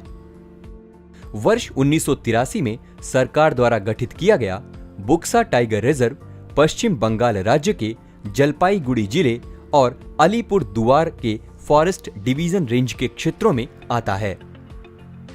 गौरतलब है कि इस रिजर्व की उत्तरी सीमा भूटान की अंतर्राष्ट्रीय सीमा से सटी हुई है। न केवल अंतर्राष्ट्रीय सीमा बल्कि भूटान की फिप्सू वाइल्ड लाइफ सेंचुरी भी बुक्सा रिजर्व के उत्तरी हिस्से से संलग्न है। यही वजह है कि बुक्सा टाइगर रिजर्व भूटान और भारत के बीच हाथियों का एक अंतर्राष्ट्रीय कॉरिडोर के रूप में भी कार्य करता है। इसके अलावा इस रिजर्व की पूर्वी सीमा असम राज्य से सटी हुई है। हालांकि रिजर्व की दक्षिणी सीमा में नेशनल हाईवे नंबर 31C का भी मार्ग पड़ता है। अगर यहां की अन्य प्रमुख विशेषताओं की बात करें तो इस रिजर्व के उत्तरी हिस्से में सिंचुला पर्वत श्रृंखला भी मौजूद है।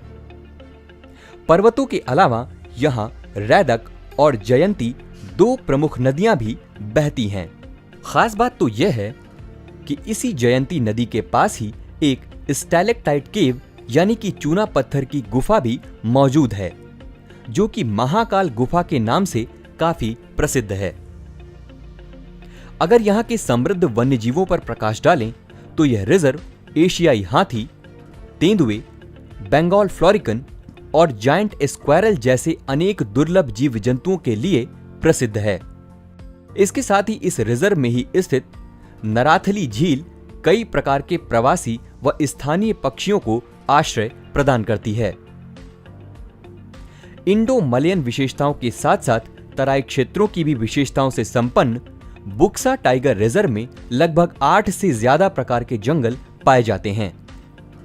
राष्ट्रीय उद्यानों की इस श्रृंखला में अगला नाम आता है सुंदरबन राष्ट्रीय उद्यान व टाइगर रिजर्व का।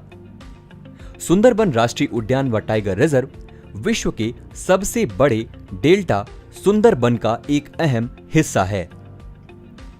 गौरतलब है कि भारत और बांग्लादेश के क्षेत्रों में फैले इस सुंदरबन डेल्टा का निर्माण हिमालय की दो भव्य नदियों गंगा और ब्रह्मपुत्र द्वारा बंगाल की खाड़ी में मिलने के दौरान होता है।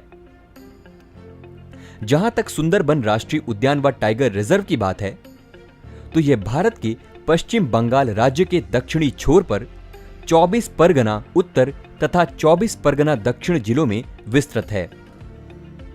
अगर महत्वपूर्ण बिंदुओं पर प्रकाश डालें तो सुंदरबन टाइगर रिजर्व के कोर जोन को ही सुंदरबन राष्ट्रीय उद्यान घोषित किया गया।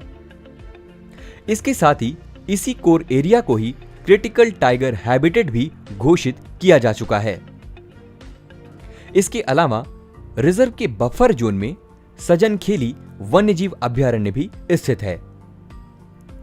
अन्य प्रमुख भौगोलिक विशेषताओं पर ध्यान दें तो कालिंदी, हरिभंगा और रायमोंगल नदियां इस टाइगर रिजर्व के पूर्व में अंतरराष्ट्रीय सीमा का निर्धारण बांग्लादेश के सुंदरबनों को अलग करके करती हैं। इसके अलावा यह रिजर्व पश्चिम में मातला नदी तथा उत्तर पश्चिमी दिशा में विद्या और गोमड़ी नदी से घिरा है। हालांकि इस रिजर्व के दक्षिण की ओर ही बंगाल की खाड़ी भी स्थित है। यहां ध्यान देने योग्य बात यह है कि सुंदरबन टाइगर रिजर्व को वर्ष 1987 में यूनेस्को की वर्ल्ड हेरिटेज साइट्स की सूची में सम्मिलित किया जा चुका है। इतिहास के पन्नों को पलटते हुए मालूम पड़ता है कि वर्ष 1737 में 24 परगना की जमीनों व जंगलों पर ईस्ट इंडिया कंपनी द्वारा कब्जा करा गया था और बाद में इसे ही लॉर्ड क्लाइव की जागीर बना दिया गया था। सुंदरबन राष्ट्रीय उद्यान विश्व भर में अपने प्राकृतिक सौंदर्य तथा वन्यजीव संपदा के लिए जाना जाता है। यहां पाए जाने वाले जंतुओं में मुख्यतया टाइगर, इरावदी तथा गैंगेटिक डॉल्फिन्स, खारे पानी के मगरमच्छ आदि देखने को मिलते हैं। इसके अलावा यहाँ किंगफिशर जैसे अनेकों दुर्लभ पक्षी भी देखने को मिलते हैं। यही कारण है कि इस संरक्षित क्षेत्र को किंगफिशर्स पैराडाइज भी कहा जाता है। IUCN की रेड डेटा लिस्ट में गैंगेटिक तथा इरावदी डॉल्फिन दोनों को ही संकटग्रस्त यानी कि एंडेंजर्ड की श्रेणी में रखा गया है। यहाँ पाए जाने वाली वनस्पतियों की बात करें तो सुंदरबन न केवल विश्व का सबसे बड़ा डेल्टा बल्कि विश्व के सबसे बड़े मैंग्रोव वनों के लिए भी प्रसिद्ध है। दक्षिण भारत में स्थित अंशी राष्ट्रीय उद्यान, कुद्रेमुख राष्ट्रीय उद्यान तथा मृगावनी राष्ट्रीय उद्यान पर चर्चा करेंगे। इस कड़ी में पहला नाम आता है अंशी राष्ट्रीय उद्यान का। वर्ष 2003 में एक राष्ट्रीय उद्यान के रूप में स्थापित हुआ अंशी राष्ट्रीय उद्यान कर्नाटक राज्य के उत्तर कन्नड़ जिले में फैला है। यह उद्यान हलियल व कारवार जंगलों के बीच में स्थित है। यहां महत्वपूर्ण तथ्य यह है कि यही अंशी राष्ट्रीय उद्यान दंडेली वन्यजीव अभयारण्य के साथ मिलकर काली टाइगर रिजर्व का निर्माण करता है। इस काली टाइगर रिजर्व का नाम यहां बहने वाली काली नदी के नाम पर रखा गया है। इसके अलावा यहां के मुख्य आकर्षणों में सथोड़ी झरना, उलावी की गुफाएं तथा कोडासल्ली, कदरा व सूया बांध शामिल है।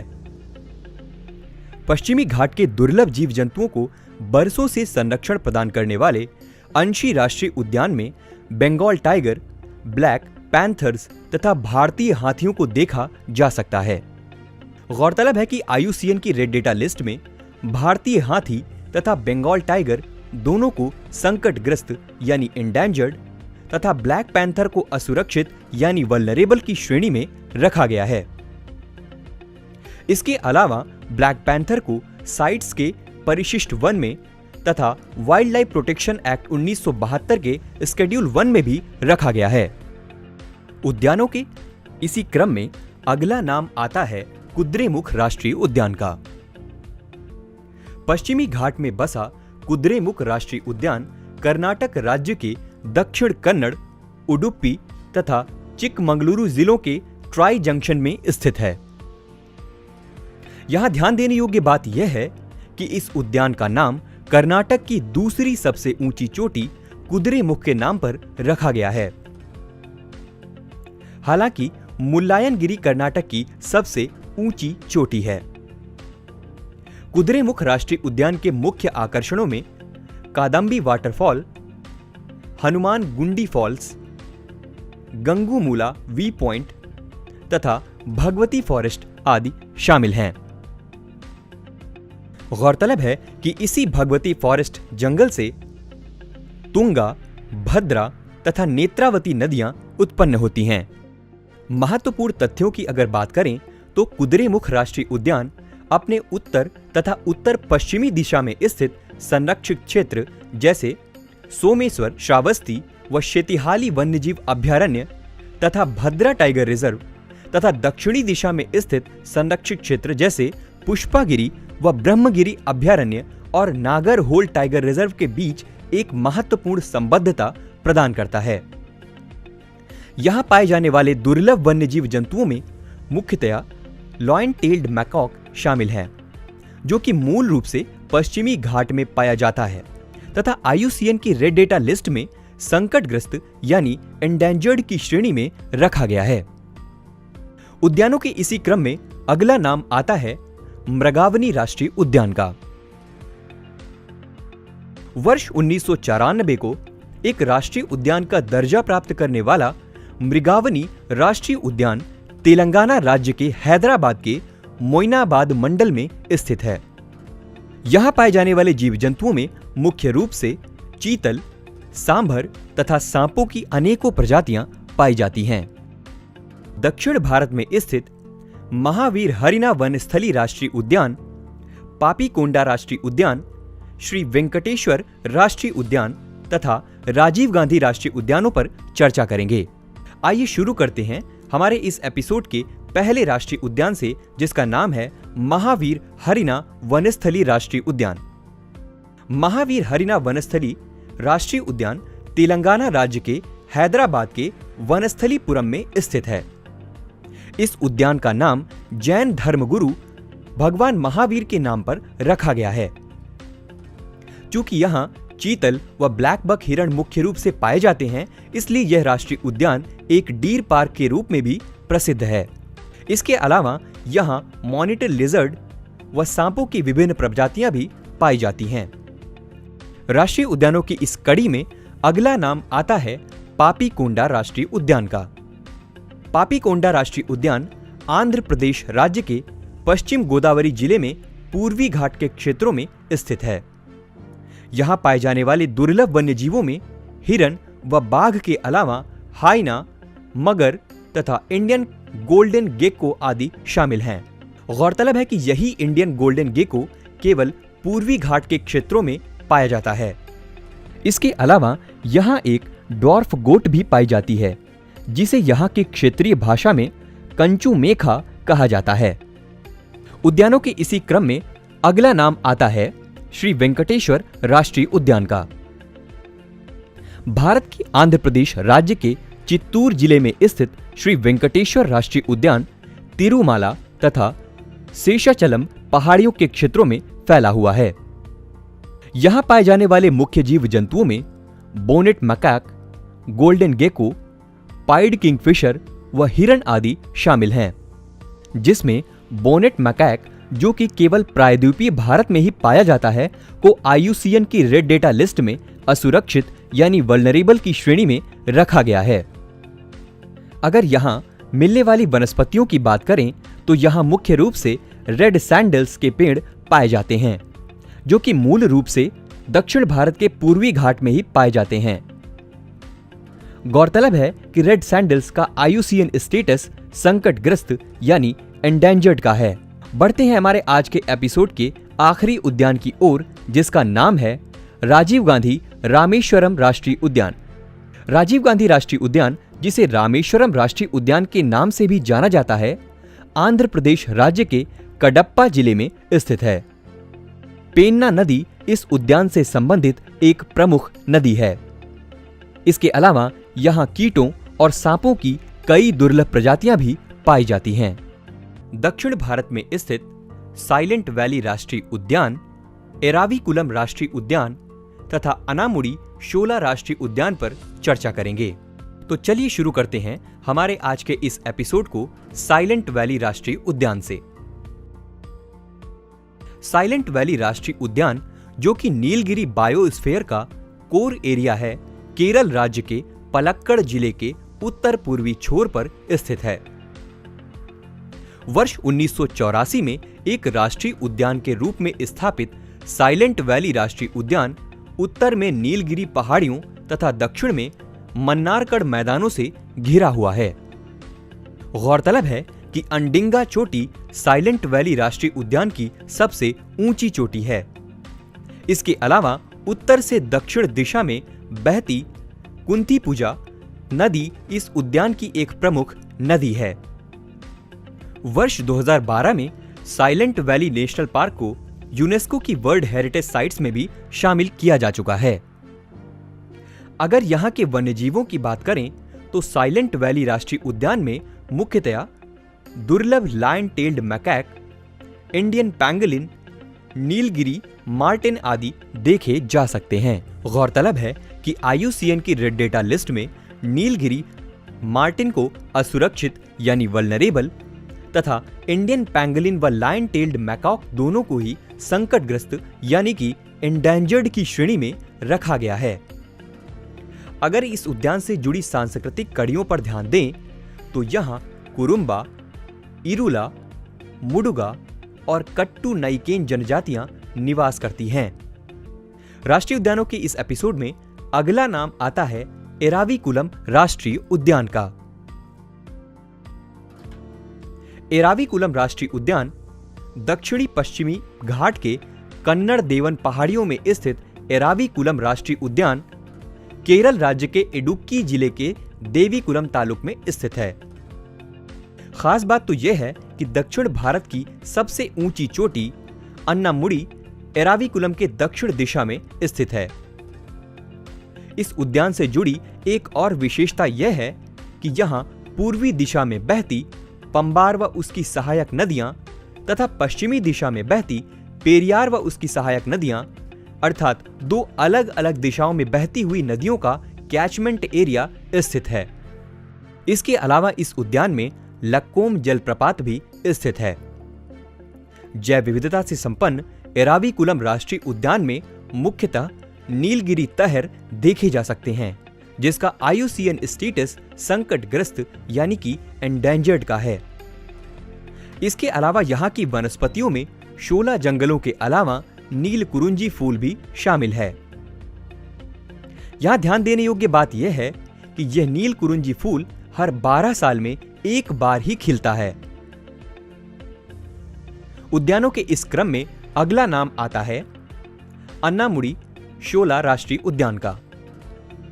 केरल राज्य के इडुक्की जिले में स्थित अन्नामुडी शोला राष्ट्रीय उद्यान दक्षिण भारत की सबसे ऊंची चोटी अन्नामुडी के लिए प्रसिद्ध है।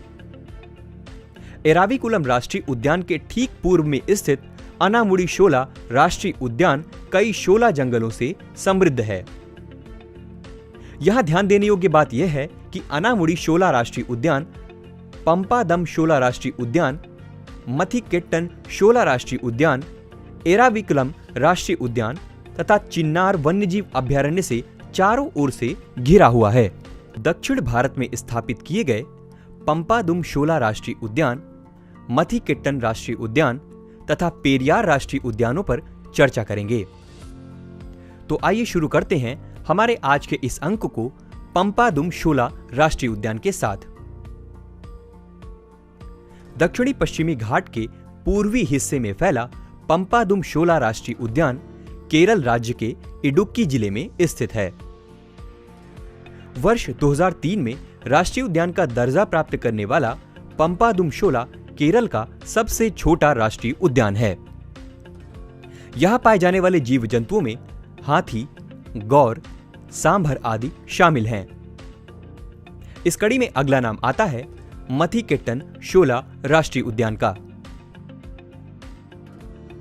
दक्षिणी पश्चिमी घाट की ऊंची श्रृंखलाओं में विस्तृत मथिकेट्टन शोला राष्ट्रीय उद्यान केरल राज्य के इडुक्की जिले में स्थित है और यह केरल का तीसरा शोला राष्ट्रीय उद्यान है। इसके अलावा मथिकेट्टन क्षेत्र कार्डमम हिल रिजर्व का एक अहम हिस्सा भी बनाता है। गौरतलब है कि कट्टूमाला इस उद्यान का उच्चतम बिंदु है, जो कि तमिलनाडु से संलग्न मथिकेट्टन की पूर्वी सीमा में पड़ता है। उचिलकुथी, पूझा, मथिकेट्टन पूझा तथा पन्नियार की सहायक नदी नंदर इस उद्यान के अंतर्गत आने वाली 3 प्रमुख धाराएं हैं।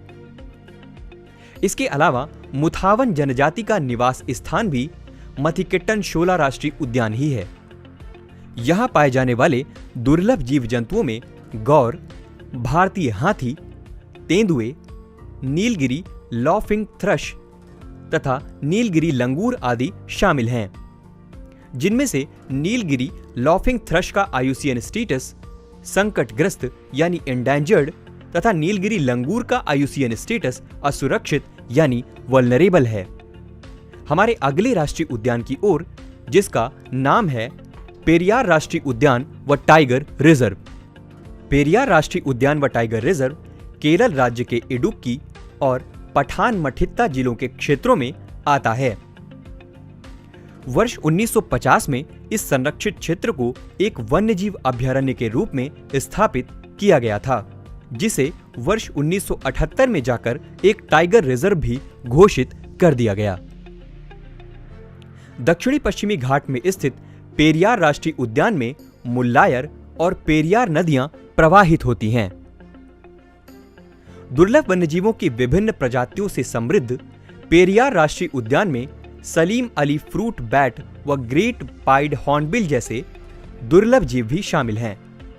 गौरतलब है कि सलीम अली फ्रूट बैट का IUCN स्टेटस संकटग्रस्त यानी एंडेंजर्ड तथा पाइड हॉर्नबिल का संकट निकट का स्टेटस है।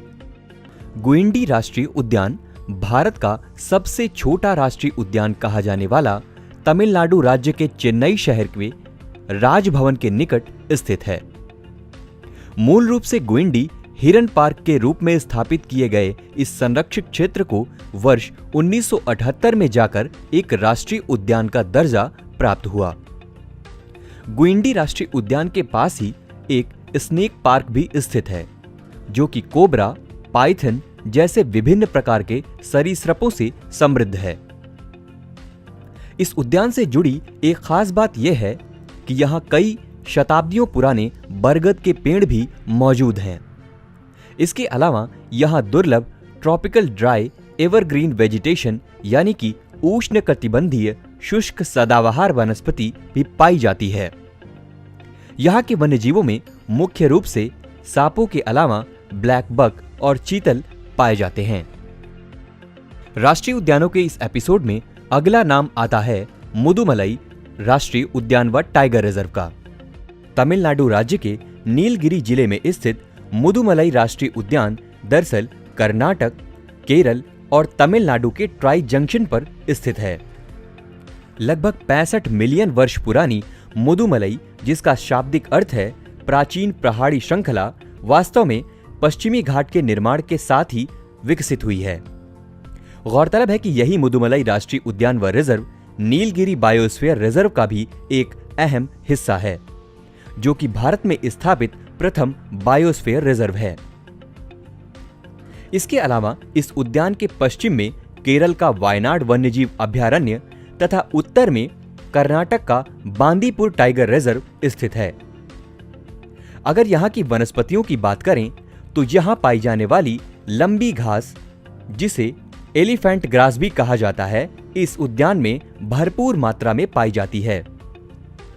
इसके अलावा यहाँ के दुर्लभ वन्यजीवों में बाघ व एशियाई हाथी के अलावा मालाबार ग्रे हॉर्नबिल, जिसका IUCN स्टेटस असुरक्षित है, तथा मालाबार पाइड हॉर्नबिल, जिसका IUCN स्टेटस संकट निकट यानी नियर थ्रेटेंड का है, वो भी पाई जाती हैं। इस कड़ी में अगला नाम आता है मुकुर्थी राष्ट्रीय उद्यान का। तमिलनाडु राज्य के उत्तर पश्चिमी छोर पर स्थित मुकुर्थी राष्ट्रीय उद्यान उडगमंडलम से लगभग 40 किलोमीटर की दूरी पर स्थित है।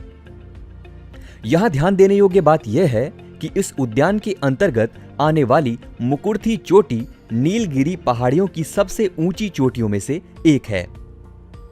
पश्चिमी घाट में बसा मुकुर्थी राष्ट्रीय उद्यान नीलगिरी बायोस्फीयर रिजर्व का एक महत्वपूर्ण हिस्सा है। इसके अलावा इस उद्यान के पश्चिम में साइलेंट वैली नेशनल पार्क भी मौजूद है। महत्वपूर्ण तथ्यों पर अगर ध्यान दें तो इस उद्यान की स्थापना का मुख्य उद्देश्य यहां पाए जाने वाले नीलगिरी तहर को संरक्षण प्रदान करना है, जिसका IUCN स्टेटस संकटग्रस्त यानी कि एंडेंजर्ड का है।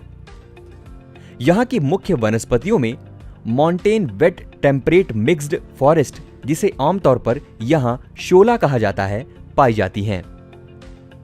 इस कड़ी में अगला नाम आता है इंदिरा गांधी वन्यजीव अभयारण्य व राष्ट्रीय उद्यान का। इंदिरा गांधी राष्ट्रीय उद्यान व अभयारण्य तमिलनाडु राज्य के पोलाची के समीप कोयम्बटूर के कुछ ही दूरी पर स्थित है। गौरतलब है कि अन्नामलई वन्यजीव अभयारण्य का नाम बदलकर इंदिरा गांधी वन्यजीव अभयारण्य व राष्ट्रीय उद्यान कर दिया गया था। इसके अलावा यह अभयारण्य अन्नामलई टाइगर रिजर्व का भी एक महत्वपूर्ण हिस्सा है। इसके अलावा पश्चिमी घाट में बसा यह Annamalai tiger reserve Annamalai Parambikulam elephant reserve का एक अहम हिस्सा है। यहाँ के वन्यजीवों में मुख्य रूप से एशियाई हाथी, हिरण, बाघ व नीलगिरी तहर आदि शामिल हैं। आइए बढ़ते हैं हमारे आज के अंतिम राष्ट्रीय उद्यान की ओर, जो है गल्फ ऑफ मन्नार समुद्री राष्ट्रीय उद्यान। गल्फ ऑफ मन्नार समुद्री राष्ट्रीय उद्यान हिंद महासागर में स्थित मन्नार की खाड़ी में विस्तृत है। यह 21 छोटे छोटे द्वीपों तथा संलग्न कोरल रीफ का एक संरक्षित क्षेत्र है। यह उद्यान तमिलनाडु के तूतीकोरिन में स्थित है। गौरतलब है कि यह उद्यान gulf of Mannar biosphere reserve का एक अहम हिस्सा है तथा इसी बायोस्फीयर रिजर्व को वर्ष 2001 में यूनेस्को की वर्ल्ड हेरिटेज साइट्स में शामिल किया जा चुका है। अगर महत्वपूर्ण तथ्यों पर ध्यान दें तो इस राष्ट्रीय उद्यान में ड्यूगोंग, या जिसे आमतौर पर समुद्री गाय भी कहा जाता है, देखे जा सकते हैं। गौरतलब है कि ड्यूगोंग का IUCN स्टेटस असुरक्षित यानी वल्नरेबल है। दक्षिण भारत के अंडमान व निकोबार द्वीप समूह में स्थित राष्ट्रीय उद्यानों पर संक्षेप में चर्चा करेंगे तथा इनकी भौगोलिक स्थिति को समझने का भी प्रयास करेंगे। अंडमान के अंतर्गत आने वाले राष्ट्रीय उद्यानों का उत्तर से दक्षिण की ओर क्रम क्रमशः इस प्रकार है।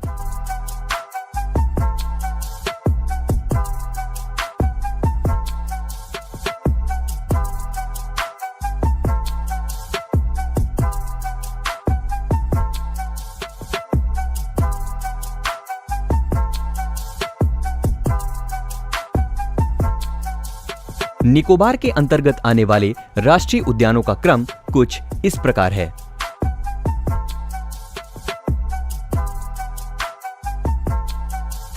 अंडमान निकोबार के राष्ट्रीय उद्यानों में मिलने वाली वनस्पतियों में मुख्यतया मैंग्रोव के जंगल शामिल हैं।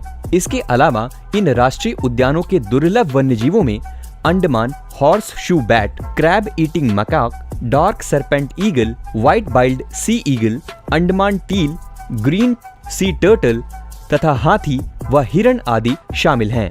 IUCN की रेड डेटा लिस्ट में crab eating macaque, Andaman teal तथा अंडमान सरपेंट ईगल तीनों को ही असुरक्षित यानी वल्नरेबल तथा अंडमान हॉर्स शू बैट व ग्रीन सी टर्टल को संकटग्रस्त यानी एंडेंजर्ड और व्हाइट बाइल्ड सी ईगल को संकट मुक्त यानी लीस्ट कंसर्न की श्रेणी में रखा गया है। गौरतलब है कि अंडमान टील, जो कि एक प्रकार की बतख है, मूल रूप से बंगाल की खाड़ी में स्थित अंडमान द्वीप समूह में ही पाई जाती है।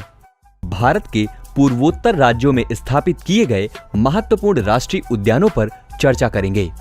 इस क्रम में पहला नाम आता है मानस राष्ट्रीय उद्यान व टाइगर रिजर्व का। हिमालय की तलहटी के भाभर क्षेत्रों में विस्तृत मानस राष्ट्रीय उद्यान व टाइगर रिजर्व पश्चिमी असम राज्य में स्थित है। गौरतलब है कि यह उद्यान व टाइगर रिजर्व यूनेस्को की एक वर्ल्ड हेरिटेज साइट होने के साथ साथ चिरांग रेपू एलिफेंट रिजर्व का एक कोर एरिया भी है। यही एलिफेंट रिजर्व भारत व भूटान के बीच एक अंतरराष्ट्रीय एलिफेंट कॉरिडोर के रूप में कार्य करता है। यहाँ पाए जाने वाले दुर्लभ जीव जंतुओं में मुख्यतया गोल्डन लंगूर, पिग्मी हॉग, बंगाल फ्लोरिकन व असम रूफ टर्टल शामिल हैं। IUCN की रेड डेटा लिस्ट में गोल्डन लंगूर, असम रूफ्ड टर्टल और पिग्मी हॉग तीनों को ही संकटग्रस्त यानी एंडेंजर्ड तथा बंगाल फ्लोरिकन को गंभीर रूप से संकटग्रस्त यानी कि क्रिटिकली एंडेंजर्ड की श्रेणी में रखा गया है। राष्ट्रीय उद्यानों की इस कड़ी में अगला नाम आता है राजीव गांधी ओरांग राष्ट्रीय उद्यान व टाइगर रिजर्व का। ब्रह्मपुत्र नदी के उत्तरी तट पर स्थित ओरांग राष्ट्रीय उद्यान व रिजर्व असम राज्य के दर्रांग व सोनितपुर जिलों के क्षेत्रों में विस्तृत है। मिनी काजीरंगा के नाम से प्रसिद्ध ओरांग राष्ट्रीय उद्यान पचनोई, बलसिरी और धनसिरी 3 नदियों से घिरा हुआ है, जो कि आगे जाकर ब्रह्मपुत्र नदी में मिल जाती हैं। दुर्लभ व लुप्तप्राय जीव जंतुओं की प्रजातियों से समृद्ध ओरांग राष्ट्रीय उद्यान में ब्राह्मणी डक, गैंगटिक डॉल्फिन तथा कछुए की विभिन्न प्रजातियां भी देखने को मिलती हैं। इसी कड़ी में बढ़ते हैं हमारे अगले राष्ट्रीय उद्यान की ओर, जिसका नाम है नामेरी राष्ट्रीय उद्यान व टाइगर रिजर्व। असम व अरुणाचल प्रदेश के अंतरराज्यीय सीमा पर स्थित नामेरी राष्ट्रीय उद्यान असम राज्य के सोनितपुर जिले में स्थित है। गौरतलब है कि नामेरी राष्ट्रीय उद्यान दरअसल नामेरी टाइगर रिजर्व का कोर एरिया है। इसके अलावा इस उद्यान की दक्षिण पश्चिमी सीमा में जिया भराली नदी भी बहती है। नामेरी राष्ट्रीय उद्यान उत्तर पूर्वी दिशा में अरुणाचल प्रदेश के पक्के टाइगर रिजर्व से अपनी सीमा को साझा करता है। यहाँ के दुर्लभ वन्यजीवों में मुख्य रूप से व्हाइट विंग्ड वुड डक, जिसे देवहंस भी कहा जाता है, पाया जाता है तथा इसका IUCN स्टेटस संकटग्रस्त यानी एंडेंजर्ड का है। इसी क्रम में अगला नाम आता है काजीरंगा राष्ट्रीय उद्यान व टाइगर रिजर्व का। काजीरंगा राष्ट्रीय उद्यान व रिजर्व असम राज्य के गोलाघाट व नागाओं जिलों के क्षेत्रों में फैला है। गौरतलब है कि इसे वर्ष 1985 में यूनेस्को की वर्ल्ड हेरिटेज साइट्स की सूची में शामिल किया गया था। इसके अलावा बर्ड लाइफ इंटरनेशनल द्वारा इसे एक इम्पॉर्टेंट बर्ड एरिया भी घोषित किया जा चुका है। ब्रह्मपुत्र और डिफलू जैसी भव्य नदियों से परिपूर्ण काजीरंगा में विभिन्न प्रकार के दुर्लभ जीव जंतुओं का वास है, जैसे कि एक सींग वाला गैंडा, हाथी, royal Bengal tiger, Asiatic wild buffalo तथा ईस्टर्न स्वैम्प डीर। गौरतलब है कि इन पांचों को ही बिग फाइव के नाम से जाना जाता है। इसके अलावा काजीरंगा एक सींग वाले गैंडे की सबसे अधिक आबादी होने के कारण भी प्रसिद्ध है, जिसका IUCN स्टेटस असुरक्षित यानी वल्नरेबल का है। हाल ही में दुर्लभ गोल्डन टाइगर, जिसे टैबी टाइगर भी कहा जाता है, काजीरंगा में देखा गया था। आइए बढ़ते हैं इस एपिसोड के आखिरी राष्ट्रीय उद्यान की ओर, जिसका नाम है डिब्रू-साइखोवा राष्ट्रीय उद्यान व बायोस्फीयर रिजर्व। डिब्रू-साइखोवा राष्ट्रीय उद्यान, जो कि बायोस्फीयर रिजर्व भी है, असम राज्य के तिनसुकिया जिले में स्थित है। यह उद्यान ब्रह्मपुत्र नदी के दक्षिणी तट पर स्थित है। ब्रह्मपुत्र के अलावा यहाँ डिब्रू नदी भी बहती है। गौरतलब है कि बर्ड लाइफ इंटरनेशनल द्वारा इस उद्यान व रिजर्व क्षेत्र को एक इम्पॉर्टेंट बर्ड एरिया भी घोषित किया जा चुका है। यहाँ की प्रमुख विशेषताओं पर अगर ध्यान दें तो पूरे पूर्वोत्तर भारत में सबसे ज्यादा सैलिक्स स्वैम्प फॉरेस्ट यानी कि दलदलीय वन डिब्रू-साइखोवा में ही पाए जाते हैं। इसके अलावा मगुरी मोटापुंग वेटलैंड भी इस बायोस्फीयर रिजर्व का एक प्रमुख हिस्सा है। यहाँ पाए जाने वाले दुर्लभ वन्यजीवों में हुलू गिब्बन प्रमुख है, जिसका IUCN स्टेटस संकटग्रस्त यानी एंडेंजर्ड का है। पूर्वोत्तर भारत के राज्यों में स्थित मोलिंग राष्ट्रीय उद्यान, नामदफा राष्ट्रीय उद्यान, नौकरिक राष्ट्रीय उद्यान, बलफक्रम राष्ट्रीय उद्यान और इंटकी राष्ट्रीय उद्यानों पर चर्चा करेंगे। इस क्रम में सबसे पहला नाम आता है मोलिंग राष्ट्रीय उद्यान का। सियांग नदी के दाहिने तट पर स्थित मोलिंग राष्ट्रीय उद्यान अरुणाचल प्रदेश राज्य के सियांग जिले में स्थित है। इस उद्यान का नाम यहाँ की सबसे ऊंची चोटी मोलिंग के नाम पर रखा गया है। यहाँ के मुख्य आकर्षणों में डेबुंग वाटरफॉल तथा नीरबुंग वाटरफॉल शामिल हैं। मोलिंग राष्ट्रीय उद्यान के दुर्लभ वन्यजीवों में मुख्य रूप से टैकिन शामिल है, जिसका IUCN स्टेटस असुरक्षित यानी वल्नरेबल का है। आइए बात करते हैं हमारे अगले राष्ट्रीय उद्यान की, जिसका नाम है नामदफा राष्ट्रीय उद्यान।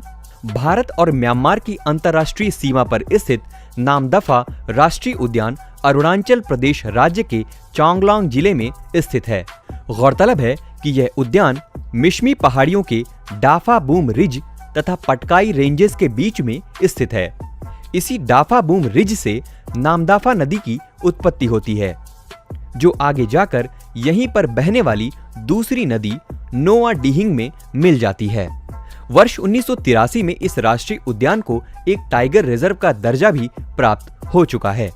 इस उद्यान से जुड़े विशेष बिंदुओं पर अगर ध्यान दें तो नामदफा विश्व का एकमात्र राष्ट्रीय उद्यान है जहां बिग कैट यानी बड़ी बिल्लियों की 4 प्रजातियां पाई जाती हैं, जिनमें टाइगर, लेपर्ड, स्नो लेपर्ड तथा क्लाउडेड लेपर्ड यानी धूमिल तेंदुआ शामिल है। राष्ट्रीय उद्यानों के इस क्रम में अगला नाम आता है नौकरिक राष्ट्रीय उद्यान का। मेघालय राज्य में स्थित नौकरिक राष्ट्रीय उद्यान गारो हिल्स की श्रृंखलाओं में फैला है। इस उद्यान का नाम गारो हिल्स की सबसे ऊंची चोटी नौकरिक के नाम पर रखा गया है। गौरतलब है कि नौकरिक राष्ट्रीय उद्यान, जो कि नौकरिक बायोस्फीयर रिजर्व का एक महत्वपूर्ण हिस्सा है, यूनेस्को के मैन एंड बायोस्फीयर प्रोग्राम के तहत world network of biosphere reserve में भी शामिल किया जा चुका है। इस उद्यान परिसर में बहने वाली नदियां हैं गनोल, डरेंग और सिमसंग। यहां मिलने वाले दुर्लभ वन्यजीवों में जायंट फ्लाइंग स्क्वैरल और पिग टेल्ड मकैक जैसे जीव जंतु शामिल हैं। आइए बढ़ते हैं हमारे अगले राष्ट्रीय उद्यान की ओर, जिसका नाम है बलफक्रम राष्ट्रीय उद्यान। लैंड ऑफ मिस्ट्री के रूप में प्रसिद्ध बलफक्रम राष्ट्रीय उद्यान मेघालय राज्य के साउथ गारो हिल्स जिले में स्थित है। यह उद्यान अपने पश्चिम दिशा में सिजू पक्षी विहार से संलग्न है। इस उद्यान की प्रमुख विशेषताओं में अधिक गहराई वाला महादेव गॉर्ज, कुबड़-नुमा आकार वाली चिटमंग चोटी तथा सिमसंग नदी शामिल है। यह राष्ट्रीय उद्यान मुख्य रूप से यहाँ देखे जाने वाले रेड पांडा के लिए भी प्रसिद्ध है। चलिए बात करते हैं हमारे अगले राष्ट्रीय उद्यान की ओर, जिसका नाम है इंटंकी राष्ट्रीय उद्यान। इंटंकी राष्ट्रीय उद्यान नागालैंड राज्य के पेरेन व दीमपुर नगरों से कुछ ही दूरी पर स्थित है। यह राष्ट्रीय उद्यान जंगली भैंस यानी वाइल्ड बफेलो तथा हुलूक गिब्बन के लिए प्रसिद्ध है।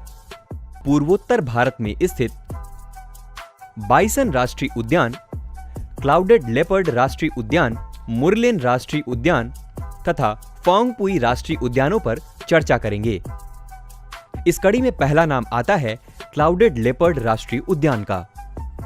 त्रिपुरा की राजधानी अगरतला से कुछ ही दूरी पर स्थित है क्लाउडेड लेपर्ड राष्ट्रीय उद्यान। दरअसल यह राष्ट्रीय उद्यान सिपाही जाला वाइल्ड लाइफ सैंक्चुरी का एक अहम हिस्सा है। यहाँ पाए जाने वाले दुर्लभ वन्य जीवों में मुख्य रूप से क्लाउडेड लेपर्ड शामिल है, जिसे IUCN की रेड डेटा लिस्ट में असुरक्षित यानी वल्नरेबल तथा साइट्स के परिशिष्ट वन में रखा गया है। राष्ट्रीय उद्यानों की इस कड़ी में अगला नाम आता है बाइसन राष्ट्रीय उद्यान का। बाइसन राष्ट्रीय उद्यान, जो कि तृष्णा वाइल्ड लाइफ सैंक्चुरी का एक महत्वपूर्ण हिस्सा है, त्रिपुरा राज्य के अगरतला शहर से कुछ ही दूरी पर स्थित है। यह उद्यान मुख्य रूप से यहाँ पाए जाने वाले बाइसन यानी कि गौर के अलावा दुर्लभ पक्षी व लंगूर की प्रजातियों से समृद्ध है। गौरतलब है कि भारतीय गौर का IUCN स्टेटस असुरक्षित यानी वल्नरेबल का है। बढ़ते हैं हमारे आज के अगले राष्ट्रीय उद्यान की ओर, जिसका नाम है मुरलेन राष्ट्रीय उद्यान। मुरलेन राष्ट्रीय उद्यान मिजोरम राज्य के चम्फाई जिले में स्थित है। यहां ध्यान देने योग्य बात यह है कि यह उद्यान इंडो मलयन बायोजियोग्राफिक रीजन के अंतर्गत आता है। यही वजह है कि यहां सेरो, हॉर्नबिल व तेंदुए जैसे कई दुर्लभ जीव जंतु देखे जा सकते हैं। उद्यानों के इसी क्रम में अगला नाम आता है फोंगपुई राष्ट्रीय उद्यान का। मिजोरम राज्य की सबसे ऊंची चोटी फोंगपुई के नाम पर रखा गया फोंगपुई राष्ट्रीय उद्यान कई प्रकार के दुर्लभ व लुप्तप्राय जीव जंतुओं का आवास है। गौरतलब है कि इस फोंगपुई चोटी को ब्लू माउंटेन के नाम से भी जाना जाता है। इस उद्यान के पास ही छिमटुईपुई नदी भी बहती है। अगर यहाँ के वन्यजीवों पर ध्यान दें तो यहाँ मुख्य रूप से मिसेस ह्यूम्स फीजेंट पाया जाता है, जो कि मिजोरम का राज्य पक्षी भी घोषित किया जा चुका है।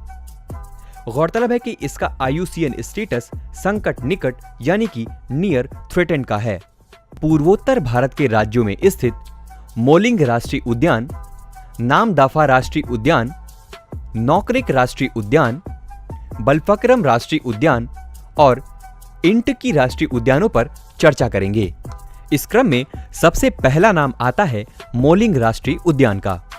सियांग नदी के दाहिने तट पर स्थित मोलिंग राष्ट्रीय उद्यान अरुणाचल प्रदेश राज्य के सियांग जिले में स्थित है।